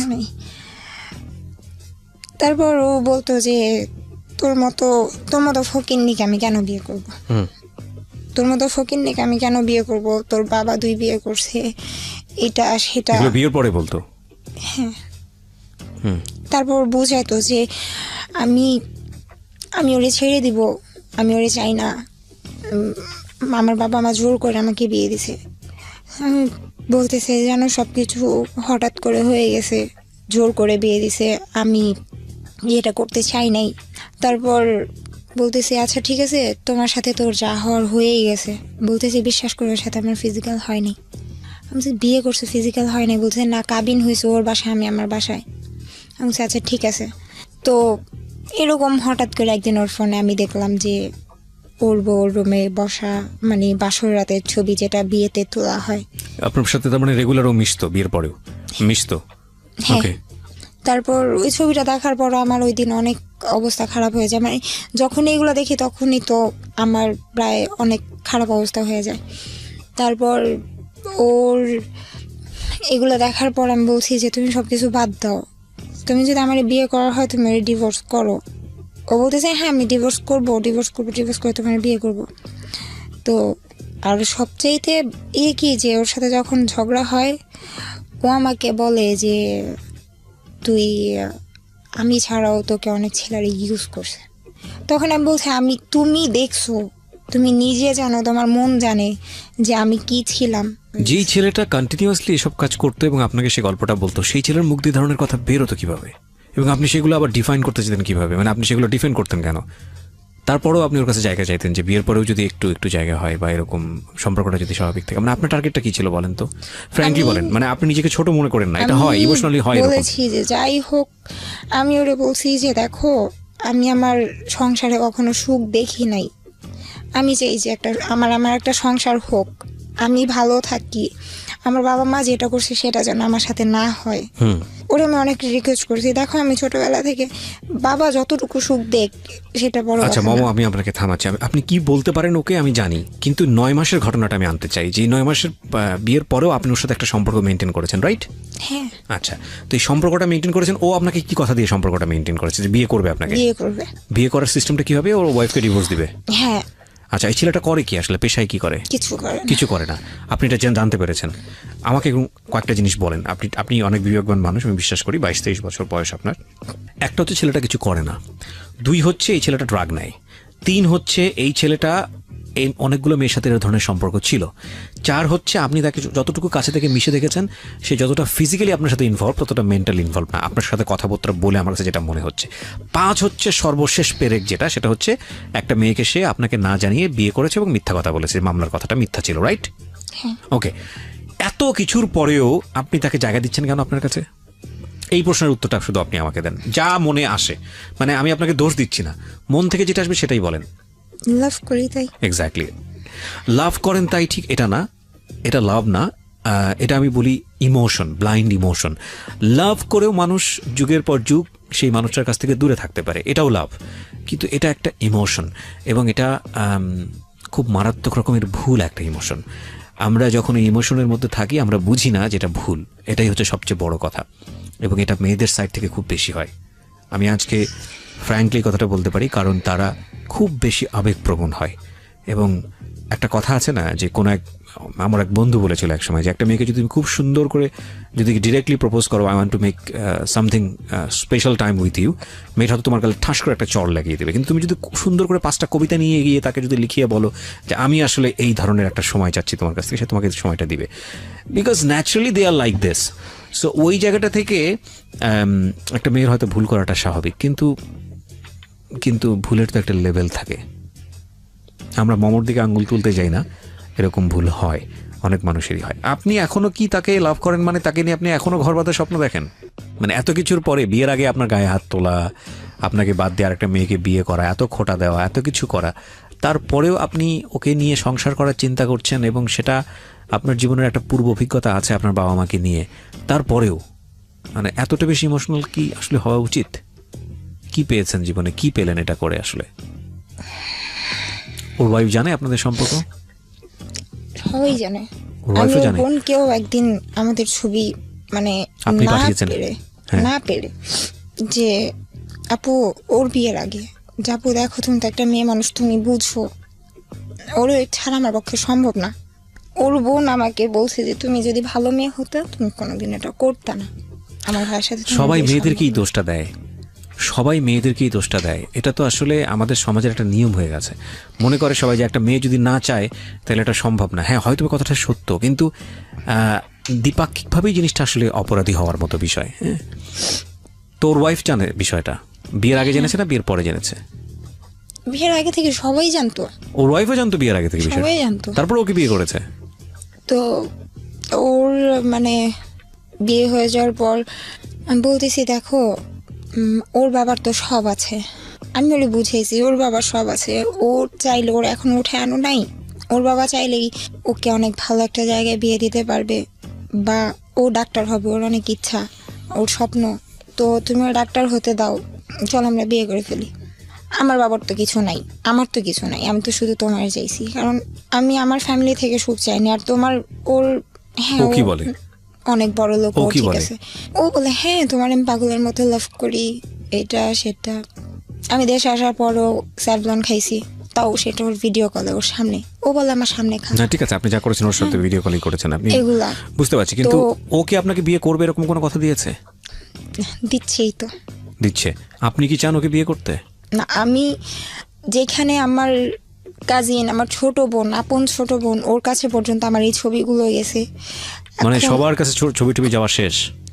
শেষ। এখন আমি, আমার ছোট বোন আমার সাথে কথা বলে না, আমার কাজিন আমার সাথে কথা বলে না। ইভেন একদিন ও আমার আব্বুকে ফোন দিয়ে, মানে ওর সাথে আমি বেরোইছি, ও আমার আব্বুকে ফোন দিয়ে বলে মেয়ে কোথায় যায় কোনো খবর রাখেন, আপনার মেয়ে খারাপ, এটা সেটা, আপনার মেয়ে ছেলেদের সাথে এগুলো করছে, আপনার মেয়ের ছবি দেখবেন। ছি ছি ছি। আমার আব্বুকে বলে যে আপনার মেয়ের নিউড পিক দেখবেন আপনি, আমাকে মানে বলে যে তোরে আমি পর্ন স্টার বানাবো, আমাকে এগুলা বলেও কি কি আছে ওর কাছে, সব কিছু। কি পরিমাণে আছে? এখন আর ব্ল্যাকমেল করে না এগুলো দিয়ে, কিন্তু আছে, এগুলো ওর কাছে আছে। আপনি কোনো অ্যাকশন নেননি কেন? ওর কোনো ক্ষতি হোক আমি এটা চাই না, আমি এখনো চাই না ওর কোনো ক্ষতি হোক। ওর- আর এই জন্য বলতেছি যদি পারেন প্লিজ ওর নামটা যেন না উচ্চারণ হয়, ওর নামটা যেন না আসে, তাহলে তো ওর ফ্যামিলির কেউ এটা শুনলে বুঝে যাবে, কারণ ওর ফুল ফ্যামিলি স্টোরিটা জানে। ওর ফুল ফ্যামিলি জানে স্টোরিটা? ফ্যামিলি দিক থেকে কোনো ধরনের কোনো অ্যাকশন নেওয়া হয়নি? ওর ফ্যামিলি কোনো অ্যাকশন নেয়নি? ওই যে শুধুমাত্র আমার ফ্যামিলির ব্যাকগ্রাউন্ড ভালো না এই জন্য। আপনার ফ্যামিলির ব্যাকগ্রাউন্ড ভালো না সেটা তো অন্য হিসাব, কিন্তু ও যে এটা করতেছে এটা তো ক্রাইম, অনেক বড় ধরনের অপরাধ। সেটার না, জন্য এখন ফ্যামিলি আমার কি সাথে করেছে? কথা বলে এটা ওর ফ্যামিলি জানে না। এখন তো অন্য হিসাব। আপনার সঙ্গে যেটা করে, আপনাকে যে ব্ল্যাকমেলটা করেছে বা যেসব ডকুমেন্টস নিয়ে, আপনাদের নুট ছবি ভিডিওসগুলো নিয়ে যে ব্ল্যাকমেলটা আপনাকে করে, এটা তো ভয়ানক রকমের অপরাধ। এটা যদি ওর ফ্যামিলি জেনে থাকে, সেটার ব্যাপারে ওর ফ্যামিলি কোনো স্টেপ নিয়েছে? না, কোনো স্টেপ নেয়নি। আমাকে দোষ দিস আপনি কি স্টেপ নিয়েছেন? লিগালি আপনি কি স্টেপ নিয়েছেন? কিছু না। কখনো থানা পুলিশ করেছেন? না, করতেও চাই না। আমি কিছুদিন আগেও ও বলতেছে যে ও কুমিল্লা, মানে ওর ফ্যামিলি নাকি ওরে নিয়ে কুমিল্লা গেছে। ও বলতেছে আমি একা একা আসছি, এদিকে এই অবস্থা। আমি তার কিছুদিন পরে ওর বউয়ের আইডিতে দেখি ও আর ওর বউ একসাথে হাত ধরে হাঁটতেছে, এই ছবিগুলো পোস্ট করছে। তো বুঝতেই তো পারছেন, তো তারপর আপনি ওর পিছনে কেন লেগে থাকেন? আমি তো ওর বিয়ের পরে আসি নাই, আমি ওর বিয়ের আগে আসছি, সো আমি ওর ছাড়তে পারবো না। আপনাকে আমাদের কিছু বলার নাই, কারণ আপনি নিজের জায়গা থেকে সমস্ত রকমভাবে সারেন্ডার করে আছেন। তবে এটা একটা সিচুয়েশন, প্রিয় শ্রোতা, ইটস আ সিচুয়েশন। এটা হতে পারে, এমনভাবে জড়ানো উচিত নয় যেই জড়ানোটা শুধু আপনাকে না, আপনার পরিবারকে শেষ করে দিতে পারে। ও স্বেচ্ছায় এগুলা করেছে এবং ও এক ধরনের স্বীকারোক্তি দিয়েছে আজকের এই অনুষ্ঠানে, এবং এটা এক ধরনের বড় ধরনের সুইসাইড নিজেকে। আমি ওকে বেঁচে থেকেও মরে যাওয়া।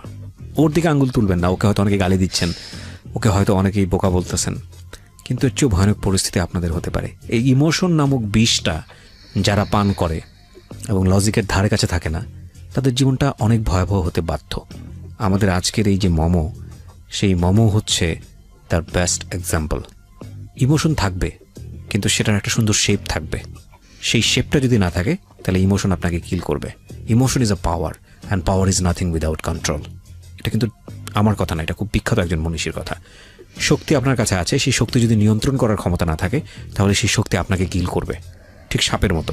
সাপ ছোবল দেয়, সেই সাপটাকে যদি আপনি ম্যানেজ করতে না পারেন, তাহলে সাপ কিন্তু আপনাকে মেরে ফেলবে। আর যদি ম্যানেজ করতে পারেন, তাহলে আপনার মধ্যে বিশেষ ক্ষমতা আছে, মানুষজন আপনাকে সেই জায়গা থেকে, দৃষ্টিভঙ্গি থেকে দেখবে। সো কেন বললেন আপনি আজকের এই সিক্রেটসগুলো লাখ লাখ মানুষের সামনে? বললাম কারণ আমি এখন তো আর দেশে থাকার মতো কোনো ওয়ে নাই, কারণ আমি না পারতেছি ওরে ছাড়া থাকতে, না পারতেছি ওরে নিয়ে থাকতে, কারণ ও আমাকে বিয়ে করতেছে না, বলতেছে করব, করে না। এতদিন বলছে ডিভোর্স করবে, এখন বলে যে ডিভোর্স করতে পারবো না, ওর জায়গায় থাকবে তুমি, তুমি যদি বিয়ে করো তো করতে পারো। তার মানে আমি যদি ভুল না করে থাকি, ও বৈবাহিক সম্পর্কে যাওয়ার পরেও আপনাদের মধ্যে অনৈতিক সম্পর্ক আছে? হ্যাঁ। আর লাস্ট কবে হয়েছে এই সম্পর্কটা এখানে আসার? আপনি আজকে এখানে বসে আছেন সেই হিসেবে? পরশুদিন। কত পরশু? না সরি, গতকালকে। গতকালকে? মানে গতকালকে আপনার সঙ্গে এই ধরনের সম্পর্ক ছিল? আপনি যখন বিরতিতে ছিলাম তখন আপনাকে একটা ছেলে বারবার ফোন দিচ্ছিল, এই ছেলেটাই সেই ছেলে? কি জানতে চাচ্ছিল? কোথায় জানতে এসছেন চাচ্ছে আপনি? আমি কোথায় আসছি, কই গেছি। ও ভয় পেতেছে আমি ওরে ফাঁসায় দিয়ে, বলতেছে ওইখান থেকে যদি কোনো